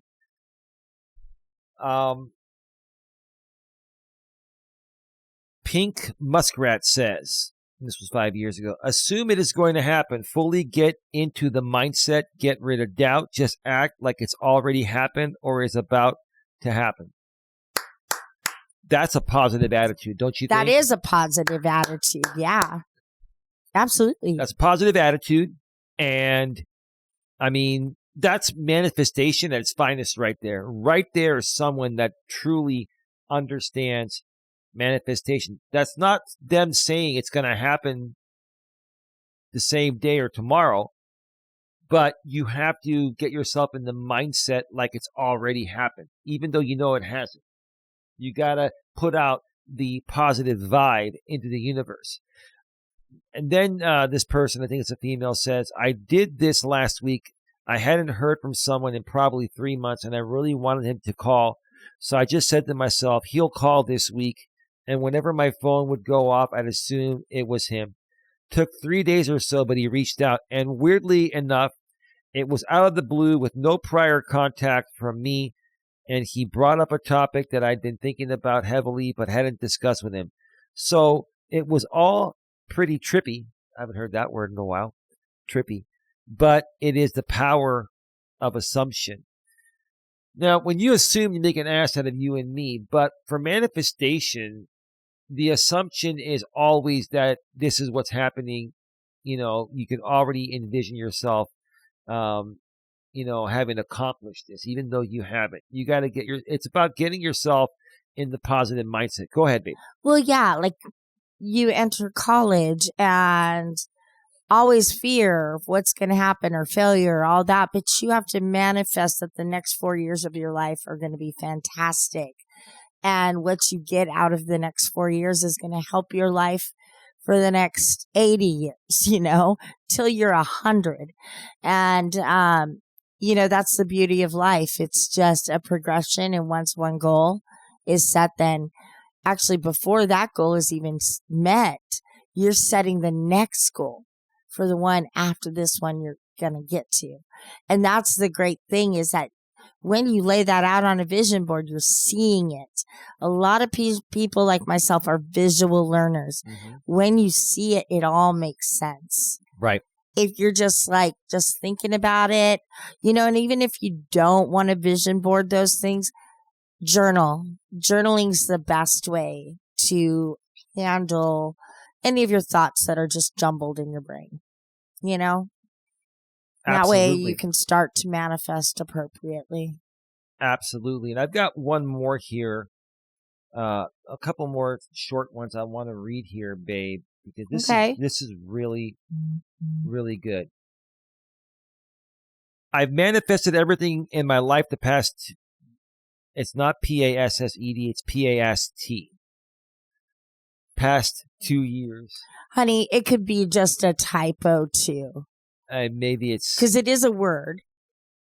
Past is pass on by. Past 2 years is P-A-S-T. It's okay. Honey, I know. It's okay. I'm not here to judge. I have manifested everything in my life the past 2 years, bro. And trust me when I say this, you have to 100% believe and know it will happen. You have to want it to happen. Any self-doubt and your manifestation will not work. You're your own God. You can do anything. There's only one God, but yes, you're basically what he's saying is you're the master of your own domain. Yes. You're the master of your own domain, and the only person you have to blame for your failures is yourself. The only person you have to pretty much blame for almost anything is yourself. It's about accepting ownership and responsibility, right? Yes. And the response is, well, I resonate that we are more than just being human, not the God part. I must change years of thinking, which would be hard. I will try, or else I am not the right incarnation or am not meant to do this. No, anyone can do this. Everyone is meant. You got to change. This is the person that needs to change their mindset. This type of person needs to change their mindset, because what they're saying is that the things I want to accomplish are not possible. So maybe I'm just not the right person for this. No. I would recommend that people that don't really understand the manifestation and how that works is to do a lot of reading. Mm-hmm. There are a lot of great books out there. You can get different takes on it, all this stuff. I've noticed with my dad, as he's gotten older, and both my parents are 70, my dad has gone back and forth with perspectives his whole life. As he's gotten older and he's had the time to sit down and really read, Now, my dad doesn't read fiction stories all that often. He's very smart, methodical, and he likes to learn. So those are the types of books that he reads. And it's just, I can just see how just level-minded at that age. And he knows how his life has gone, and he's happy with what he manifested throughout that life, that graduation from high school, the college, the wife, the children, the job, the graduations, the marriages, all of that, the grandkids. He looks back and realizes the manifestations he had as a youth really paid out. Amazing. Really paid out. He's a lucky man. Feels like he won the lotto, the life lotto. Amen. Great. Thank you for sharing that, babe. You ready for the final one? With this one, we're just going to read the original posting because it's pretty long. It's going to probably take about 15, 20 minutes to go through this, and we'll do some quick commentary along the way. But let's get to this, because this is save the best for last. It's all good, but this is really, really good here. So, there we go. There we go. This is from the subreddit again, r/law of attraction, and the original poster's title is "My Success Story That Could Change Your Life." Okay. Hello, everyone. I'm a 20-year-old guy with a big heart, and today I'd like to share a deeply personal story about love, heartbreak, and the journey of rediscovering myself. This isn't just a story. It is a raw reflection of my emotions, experiences, and lessons learned. Already, babe. No, I know. Yeah. Babe, you're not talking into the mic. No, I know, because I'm looking something up really quick. But yeah, that's Okay. intense. Okay. Disclaimer. This story might challenge your current perspective. It might push you to confront emotions or situations you're not ready to face just yet. If you're in a vulnerable place, take a moment to decide whether you want to read on. Well, for being 20 years old, when I was 20, I didn't understand almost all this shit. And I don't even call it shit anymore because this is good stuff, right? But for a 20-year-old, if I understood life and what I know now at 52 at 20, oh my God, how much further ahead would I be now? Wow, I'm impressed by this already. Now that's done, here is the structure. 1, a bit about the past of the situation. 2, how my situation went down and what my feelings, thoughts were during that time.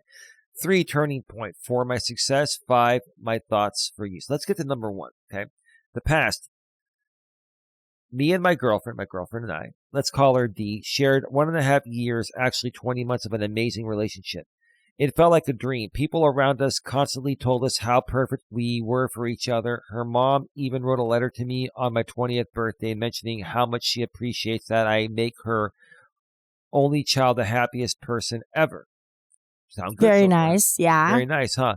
But after a year and a half together, things began to change. In the summer of 2024, I finally started a business I had been planning for 3 years. It was something I was so passionate about that I became completely absorbed in it. At the same time, Dee was working as well, and we couldn't spend as much time together as we used to, but not just time, but quality time together. That's going to happen. You got to pay the bills. You're getting older, more responsibility. He's 20. Moving out of the parents' home. I was like, he's 20. Right. At that time, I was so focused, I literally forgot it was summer break. That's when problems started to show. For the entire month of July, she gave me signs that she felt a bit neglected, but she never told me outright, and I didn't pick up on the signs. You were focusing everything on you and nothing on her. You need to communicate with her. I communicate everything with Dawn. If I'm working long days or something every now and then and I can't be home or this and that, she knows. She knows. She even has, Life 360. She can see wherever I'm at. If I'm driving around, wherever I'm at work or whatever I'm doing, she knows where I'm at. You got to communicate with your partner. I'm telling you. Communication. Without that, you're done. Key to a happy relationship. Right. On the first day of August, we sat down and talked, but we couldn't agree on things and went to sleep without actually solving our problem. That's the problem. You didn't talk about it. Lack of communication. Whoops. Lack of communication? Mm-hmm. Yeah. It's funny. You're just agreeing with me. No, you're not even saying, but you're like, yeah. No, because I was like, whoops, Whoopsie. you know? A week after that, she came to me and broke up with me. I'm not surprised. Yep. You didn't communicate with her, dude. I mean, you became selfish and focused on your purpose, which is not a bad thing, but you need to communicate that with your woman. Was he being selfish, or did he think that he was working that hard for her and their future and just not communicate? This is lack of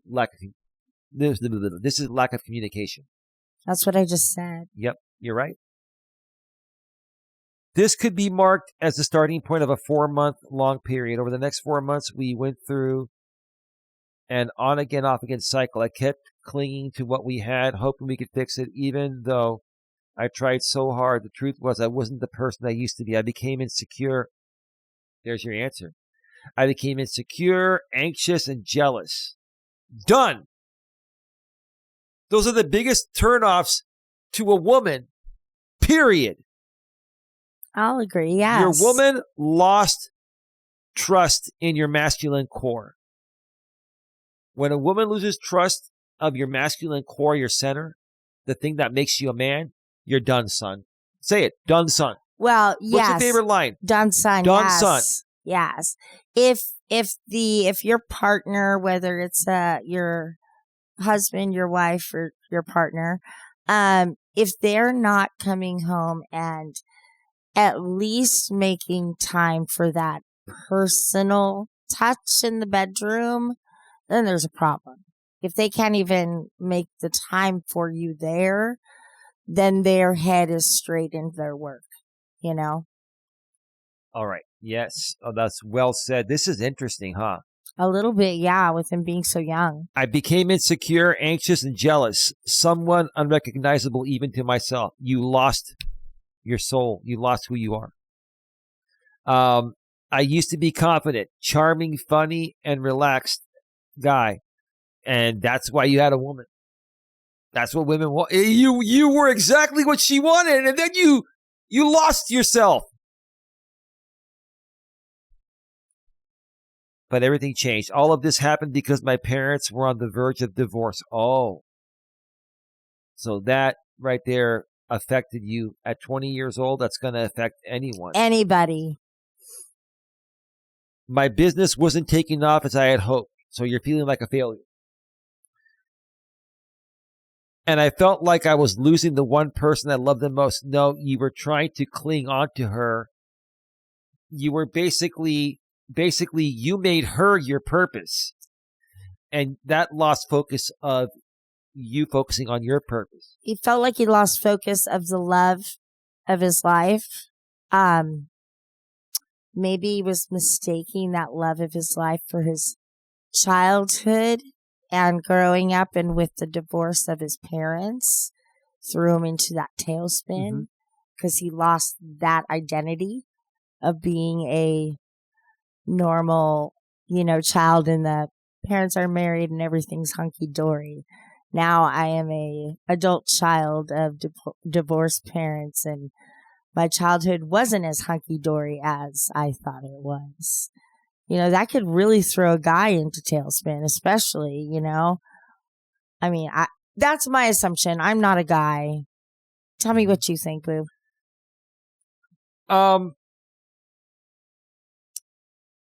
Regarding him? Mm-hmm. And the fact that his parents are divorcing and all that. I think all of it affected him. He's young. He's inexperienced. And I think he learned from this. I shouldn't be hard. I've been kind of hard at this guy here, but he's 20 years old, and good that he experienced this now at 20, because now as he goes through his 20s, he's going to better himself. Mm-hmm. The fact that he wrote this way. He's a very smart person. Right. let's continue because there's a lot to go through. During those 4 months, we never managed to reach the same level of happiness as before. We had some fights, and there were a few times when I accidentally hurt her feelings because of my insecurities. That's why she dumped you. And that's why you couldn't get it to work again. This lasted till the end of November when she hit the last nail in the coffin and told me she wanted to break up for real this time. Yep. Dude, she gave you chances because she remembered who you were when she first met you. And you were trying to get back to that point, but apparently you didn't even know who you were initially, so you couldn't even get back there. I guess initially you were in a different place, maybe before your parents got divorced, maybe before you started this business and started to feel like the fact it wasn't taking off quickly enough made you feel like a failure. Go ahead. I was like, he's 20 years old.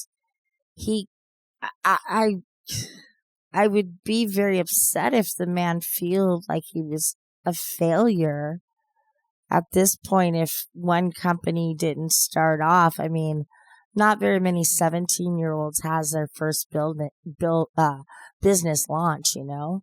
Yeah. So it makes me sad that he's like beating himself over that, you know? And as far as his parents, that's not his fault either. Right. But I know as even adult children, we beat ourselves up. Absolutely. Let's continue. Excellent, baby. Excellent.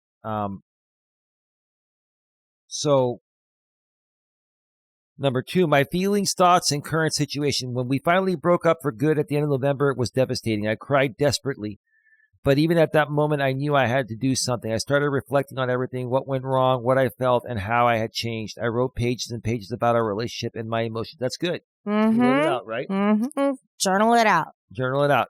I decided to go into strict no contact with Dee. It was incredibly hard because we're classmates and I saw her almost every day. But I stuck to it as much as possible and tried to be my best self. Good. That's all you can do. You got to move on. You got to give her space. You got to give her time and space. Yep. Time and space heals all wounds. Just remember that. It's hard. Trust me, I've been in that position before. It's hard, but you got to do that. And in most cases, you're not going to get the person back. If it's meant to be, you'll get him back. If it's not meant to be, at some point, you're going to get over and you're going to move on. But you got to let that person go. You know, you got to give them time and space, okay? I started reading books and watching YouTube videos, and that's how I got into manifestation. Good for you. Good job. Good job. And into Neville's work. I don't know what that is, but I'll look into it. I consumed hours of content, even started to talk with ChatGPT if I had questions. Oh, boy. Good boy. Using ChatGPT as a dating coach. I don't think you have room to talk, Mr. Wow. Mellis. Oh, wow. It is important to note here that when we broke up, we didn't hate each other. We parted ways in a relatively good way, even though I was crying desperately. Dude, I know when a woman breaks up with you and you cry, it makes you come off even more weak, but it's hard. I've done this. I think all men have done this, but it's just, it makes you look pathetically even more weak than you already do, which is why she broke up with you. She's not even going to say anything. She knows I'm right. Mm-hmm. It's a weakness. It's pathetic. Women are looking at you for your strength, you know? The manifestation techniques really helped me a lot. I started using affirmations, SATS, and visualization. I don't know what SATS is, but anyway, we're not going to look it up or not. And as weeks passed, I became confident.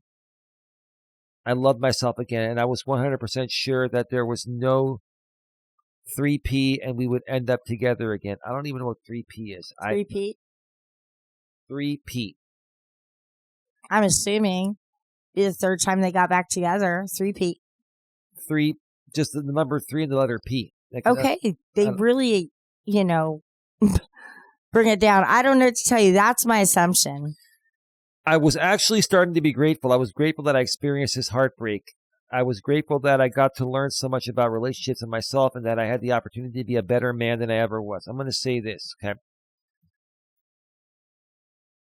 I learned after my first 2 relationships, I learned a lot. And I'll tell you this, as I got into my 30s, late 30s and early 40s, I started to consume online coaching content from coaches like Coach Corey Wayne and Coach Dan Bacon. And the way that they clearly explained certain things, it built up my confidence. It made me realize I am the man. I am the prize. I'm not saying that to be condescending or anything, but in your head as a man, you have to be happy and exude confidence without coming off conceited, right? A little cocky, playful, funny. Women love the joking stuff as long as you're a normal, decent guy. A little cocky, playful, funny is okay, but don't be arrogant.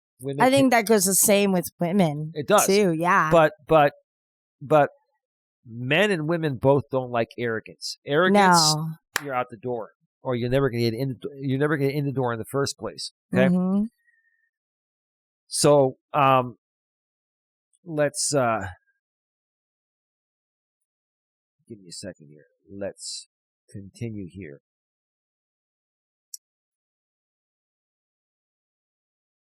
I was actually starting to be grateful. I was grateful that I experienced this. Okay, I already read that. And I had the opportunity to be a better man than I ever was. I was thinking positively. I knew we would be back together and that she loved me and cared for me. The past 2 weeks, I was in a really good mood. After our breakup, there was the winter break, which during I did not break no contact. I didn't watch her Instagram stories and never texted her, but she always checked the stories that I posted.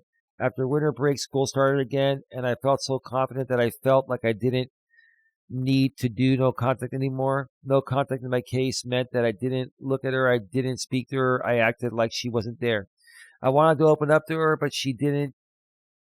But she shut me out completely like I did before. She didn't look at me and never talked to me. This hurt a bit as I wanted to be open to her. So what do you think about that? He's working on himself. He was working on himself. He was working on himself, but what he wasn't realizing is that she wasn't the person that he needed to be working for. He needed to be working for himself. Correct. Not her. And he lost track in that somewhere. He made her his purpose. Yes. And when a man makes a woman his purpose, women pick up on that. Women are attracted to a man's actual purpose. What motivates him? What inspires him? Like for me, what attracted Dawn to me is my purpose of helping people, the GNA and all that, personal development and all that. That's my purpose, right? Mm-hmm. If I were to say, hey, babe, nice to meet you. You are my purpose and this and that and blah, blah, blah. That would have turned her off. It would have been done, son. Yeah. Okay. Yeah. Now, as you date someone and you're with someone, 4 or 5 years like we've been together, it's okay. You're together. You're stronger. You're like, it's okay to say, I do this for you. This is for you and our family and this and that. Different story when you get to that point, but especially in the beginning of a relationship, you can't go anywhere near, making the woman your purpose. It's your demise. If you were like, yes, this is my purpose, this is my job, this is what I do and I love, but I also want to bring you and have you be a part of my purpose as well as that. I think that's a good equal balance. And now, now that my parents are retired, they have become each other's purpose, Right, and right. that's normal in life,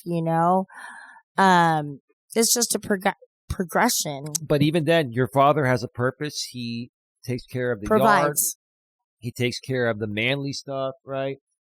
He provides for my mother still. Correct. Even though, as you're with someone for 5, 10, 20 years, yes, 50. you become a part of each other's purpose. It's not the only thing. A man is still going to have his individual purpose outside of the relationship that the woman's attracted to. Well, he has different hats to wear. Right? Multiple hats. Lots of hats. He's a father. He's a husband. Mm-hmm. He's a independent contractor. He's a grandpa. He's an uncle. He's a brother. Mm-hmm. There are lots of different roles my dad has. But right now, his one priority and his purpose is his wife and making her as happy as she could possibly be. Absolutely. All right. Let's continue. We're going to number 3 out of 5 parts here. The turning point. Number 3, the turning point. Yesterday, everything changed. I saw that she posted a story to her Instagram, and I went back to check it. What I saw absolutely devastated me. It was a picture of a bouquet with a white heart emoji and a Taylor Swift love song playing in the background. Curiosity got the better of me, and I checked her highlights. And there it was, a photo from December 28th, only after a month we broke up, of a guy with a white heart emoji. My hand started shaking, my chest tightened, and tears rolled down my face. I realized I lost her. Well, you lost her long before the new guy came into the picture, man. Yeah. My lady's not even saying anything. She's just agreeing. When there's nothing else to say. What can I say, huh? What can you say, right? At that moment, it felt like everything I had been holding on to shattered. I had spent weeks manifesting her back into my life, believing that our story wasn't over, working on myself. As I write this post, I'm still in disbelief and in a bad state. I feel like I've been backstabbed. I feel like I've been lied to. I was so confident that we would get back together that literally nothing could have changed my mind. And you know what's funny? On Monday, I had a bit of a low point. That day, I felt sad that she didn't want to reach out to me and continue to act coldly towards me. That day, I actually started to question myself. I asked myself, should I just give up or should I continue and persist? Well, you said you had moved on and you were working on yourself. But it sounds like you never got over her and you never really moved on. What do you think, babe? Yeah, I think it's really hard for men to get that kind of kick in the face after a breakup, and then you see your girl posted up with some other guy. Yeah, it's hard for anybody. I mean, even for us women. But I think it's even a bigger blow to men. And I just, I kind of think he just manifested, and I hate to say this, he manifested the end of that relationship the way he was acting. It backfired on him. It backfired on him. Because he didn't manifest it properly. And that's a really good thing to talk about, is that there is proper manifestation and there's improper. His manifestation had unreasonable expectations. Yes. And he wasn't saying it. But here's the thing. He's 20 years old. I've been there. At 20 years old, this guy knew more than I did. I'm going to give that to him. But also, when I was 20 years old, which was, 32 years ago, we didn't have internet like we have today. The internet was just coming out dial-up. There was nothing. You didn't know until you saw your girlfriend walking down the halls at school. Right. The information nowadays, there was no Instagram, there was no Facebook, there was no Twitter, there was TikTok, no Snapchat, YouTube, none of or that. Anything. Yeah. Nothing. Anyway, let's roll. And after this, a sentence left in my mouth. What would it take for me to let go of D? You just got to let her go. I mean, there's Bye. You just got to let her go. I mean, you got to choose to let her go. Shut the door and move on. I feel like at this moment, God saw that I was in a bad state and decided to deliver me the final blow. But I was so sure. I prayed to God a lot and really believed and felt that we were meant to be together. No matter the current situation, she will get back to me. What's truly beautiful is that during those 4 months, my love for her was based on fear and insecurity. That's why you didn't get her back, and that's why you lost her in the first place. Mm-hmm. Yeah. Fear and insecurity, I never show that to Dawn because I listen, we all have fears and we all have uncertainties, but it's the way you communicate with your lady. You got to be honest with her and say, hey, look, I'm going to give this my best shot. And I think we can do this. Is there a possibility it could fail? Anything can fail. But you got to communicate with your woman in a confident way and at least get her to understand that even if you do fail, you're giving it your best shot. Yeah. Women want to know Women don't care about you failing. They care about you not trying hard enough. Mm-hmm. That's what they care about. They care about you being lazy and inconsistent and inconsiderate and selfish. That's exactly how you were, dude. Yeah. But I was that way too without even realizing it back then.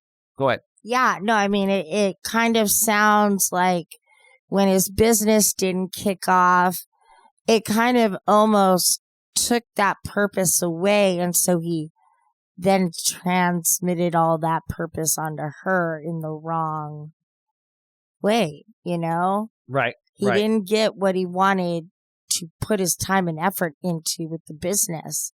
And now he has a woman that he's just become obsessive over. Right. That's how I feel. Well said. Well said. But since we broke up and I got to be myself again, I feel like I never loved her like this before. I love her for who she is. I love her because I could see us moving in together, because I could see us getting married, because I could see us having a beautiful family, because I see a future with her. It's not about, it's about, does she see a future? Listen, man, a relationship has to be more the woman's idea. The thing is, the relationship here is more It's over. Yeah, the relationship here is over. Yeah. You're living in a fantasy world. I mean, she made it clear as day. Now she's in another relationship. But from what I've learned, Coach Corey, Wayne, Dan Bacon, and others, and just experiencing things, the relationship needs to be the lady's. The lady is in charge of the relationship, of it turning into a relationship and moving it forward. Your job, like Coach Corey Wayne used to say, hang out, have fun, and hook up. Hang out, have fun, hook up. That's it. Just, you don't expect anything. If the woman wants the relationship, she'll tell you. She'll reach out to you. She'll make it very clear. She may not come out and say it directly, but she'll say, you know, where do we stand? If a woman asks you where the fuck you stand, she's trying to say, hey, are we in a relationship or something? And then you can come back and say, well, what do you mean, where do we stand? You got to know that they want to know if you want to get in a relationship. At that point, you got to play a little dumb and not be too excited or antsy and say, what do you mean? Everything is great. I enjoy what we have. Don't you enjoy what we have? Yeah, but I'd like to make it more official. Oh, okay. Right? You got to let the woman lead the relationship aspect or the title of the relationship. Not necessarily always lead the relationship. You both do that together. But for the committed relationship to happen, it has to be her idea. More than yours. You may want it, but she needs to vocalize it first. She needs to bring it up in however way, and you got to figure it out. And then when she asks you, don't be all goofy or anything. Just say, yeah, I would really love to give this a shot. I think you're a wonderful person, and I want to see where this goes. Hey, no pressure. Let's just go and have fun. Let's take this world by storm. Cool. End of story. Let's go have fun. Right. And then eventually hook up. Right. But after this, I feel like persisting would just break me. It would kill me. It would make me depressed, and I wouldn't be able to move on. So I decided to let her go for the last time. I think she let you go, dude. Dude, now you're in an unreasonable state of manifestation. Go ahead, babe. It's not even manifestation anymore. It's desperation. It's just desperation. It's desperation. It's thirst. It's just, it's sad. It's just, he's gone from somebody where I was like in support, like, yeah, good manifestation. Okay, she got back with you. Great. Okay, now she's done with another guy and you're still like, when are you going to get the fucking like hint? It's almost better to be an asshole than to act like this guy and be that weak. And I'm not saying to be an asshole, but a lot of weak guys say, well, why do women like the assholes? It's not that they like the assholes, but the assholes have self-respect and they're confident, and you're weak. So they're leaving you and temporarily getting together with the asshole because they're at least more manly. right? Until they can find a guy that's not an asshole that's manly. Yeah. Right? Anyway. All right. Let's see here. We are at 1 hour. Oh, we're at exactly 2 hours now. We're almost done. This is good.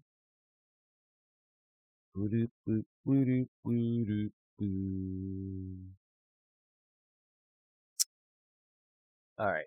Number 4, my success. Now, after getting this far, you might ask, how is this a success story? And are you right? And you are right to ask that. I lost a girl I love. My manifestation didn't work out. I feel like I lived in a dream world, but I feel like I became more. I became a better person. I became a better partner. I became someone to look up to. I'm proud of the person all this suffering, all this hoping made me. And most importantly, I am grateful. Why? Ready for this, babe? Mm-hmm. I am grateful for our 1.5 years together. That was perfect. Well, probably wasn't perfect, but you know what? It brought you happiness during that time. I am grateful for all the experiences I had during this time.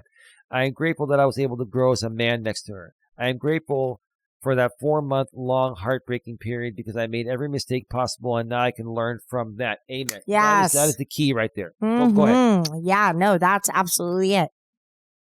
Turn it around and learn. Right.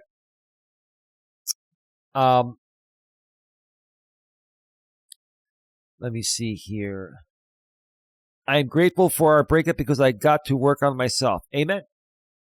Right? Yeah. I am grateful for our breakup because that is how I got to know about manifestation and got to know about a completely different view of life. I am grateful because everything I experienced happened, so I became a better and more experienced partner in life.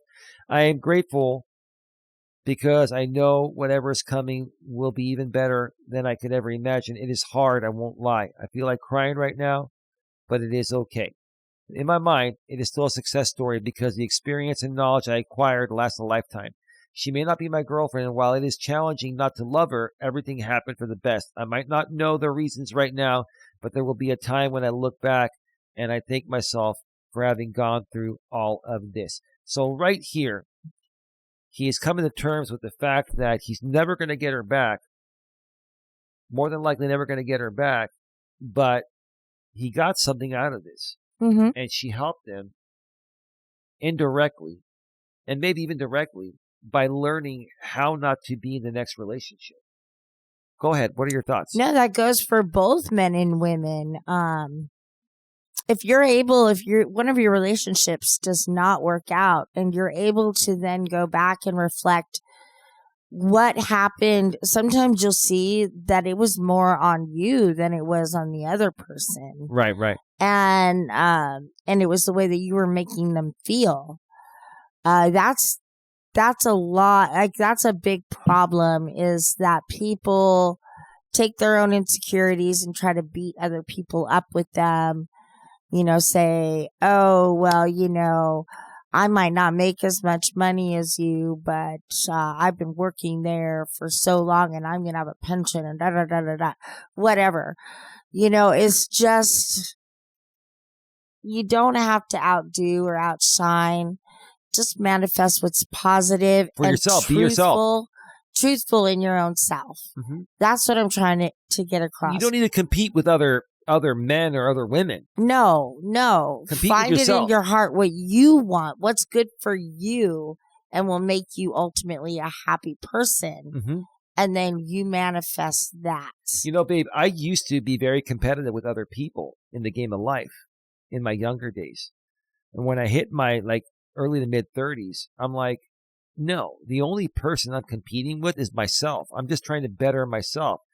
Yes, I still want to help other people. I'm not selfish or anything like that.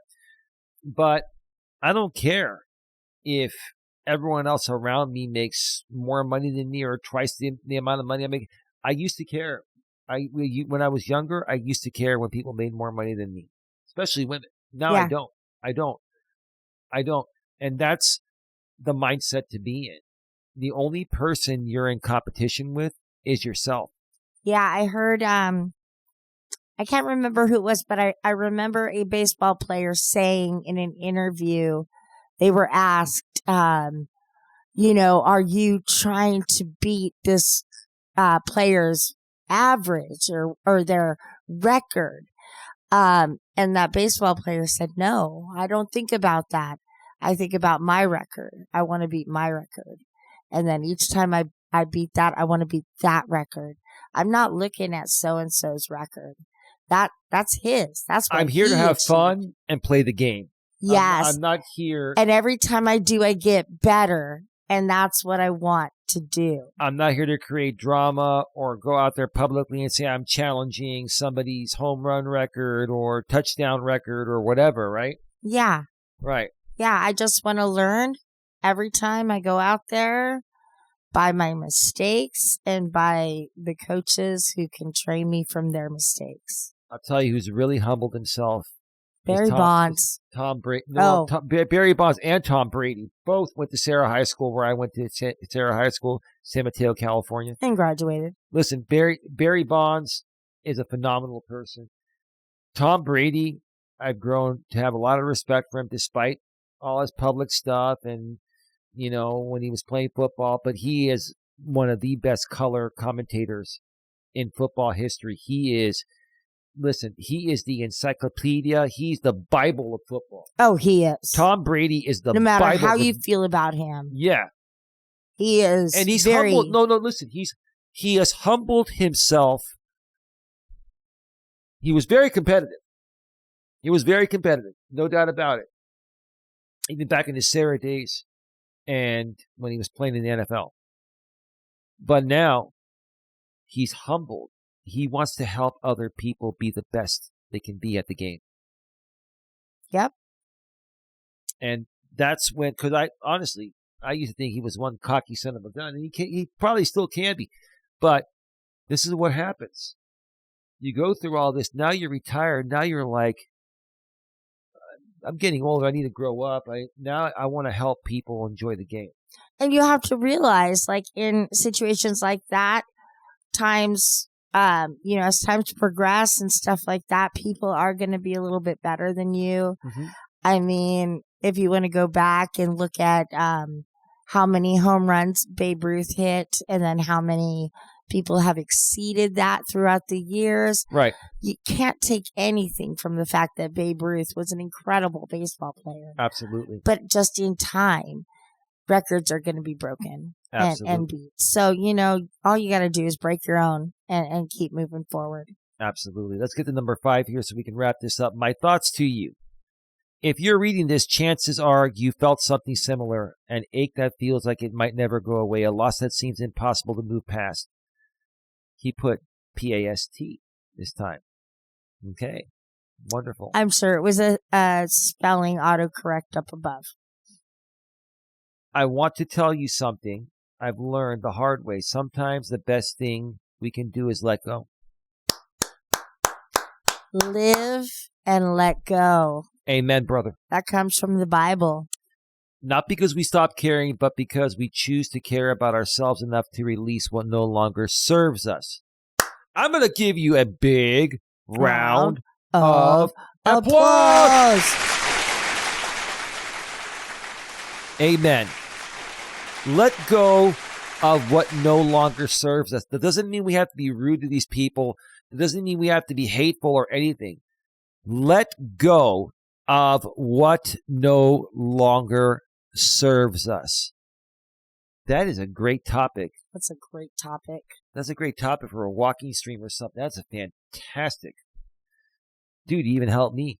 I already knew that phrase, but I hadn't heard it in a while. That's great. Love is the most beautiful and at the same time the most painful thing in the world. Oh, you can fucking say that again. Love is patient. Love is kind. Oh, my God. There's no better feeling than being loved by someone who would give you everything, someone who makes you feel safe, cherished, and whole. You got to make them feel safe. That's why she dumped you. She felt she couldn't trust your masculine core, but maybe you learned that by now. Safe, cherished, and whole. There's nothing like having someone to hold, to comfort, to pour your affection into, but sometimes, as hard as it is, we have to let that feeling go, not because we don't want it anymore, but because we can't hold on to something forever, especially when it is no longer there. That's a good point. Mm-hmm. She checked out, brother.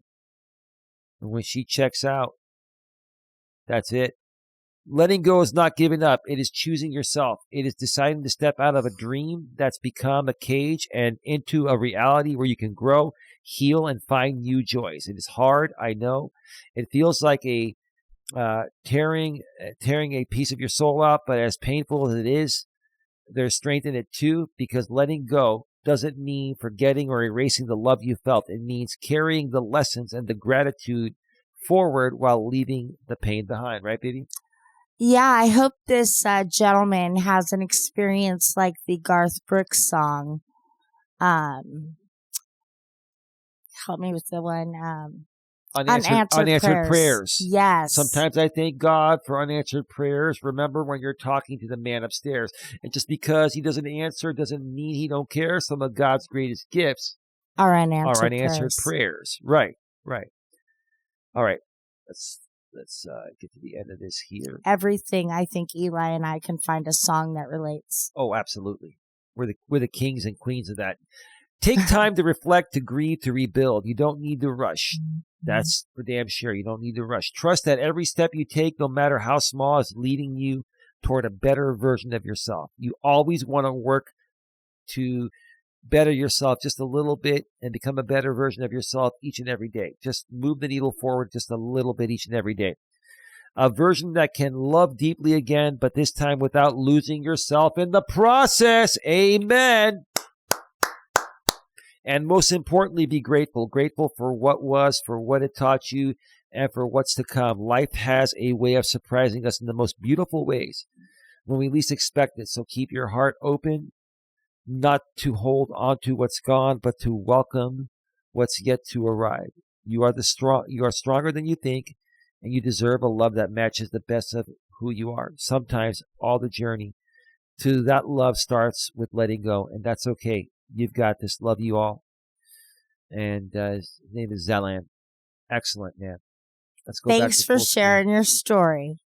Thank you so much for that. We are at 2 hours and 12 minutes, babe. Any final thoughts? Just thank you all again for watching. We really appreciate everybody out there. I hope that you can find some clarity from this podcast. I hope that maybe we have enlightened you to what manifestation is really all about. But I do encourage you to go onto YouTube channels, check it out, go on to, read books, and just become familiar with what it's about and how it could possibly help you in your life to calm your nerves and ease any of your fears. So thank you all for watching. I hope you guys enjoyed it, and we will see you next week. Okay, baby, that was wonderful. Before we wrap this up, babe, I think what this episode really comes down to is this. Your thoughts matter, your beliefs matter, your words matter, but your actions matter too. You cannot control everything that happens. You cannot force another person to choose you. You cannot guarantee that every dream will come true exactly as you imagined it. You cannot prevent every loss. You cannot eliminate every obstacle. And you should never blame yourself for experiencing fear, sadness, doubt, illness, grief, or disappointment. But you can decide what you will do next. You can decide how you speak to yourself. You can decide what goals deserve your attention.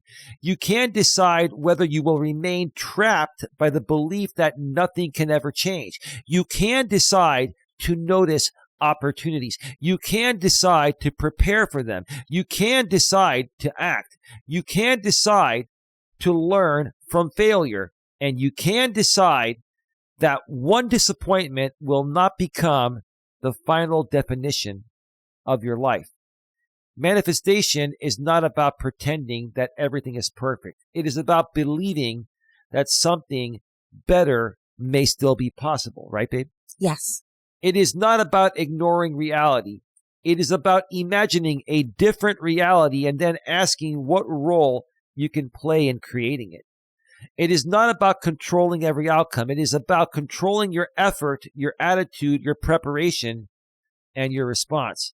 Sometimes the thing you manifest will arrive exactly as you pictured it. Sometimes it will arrive differently.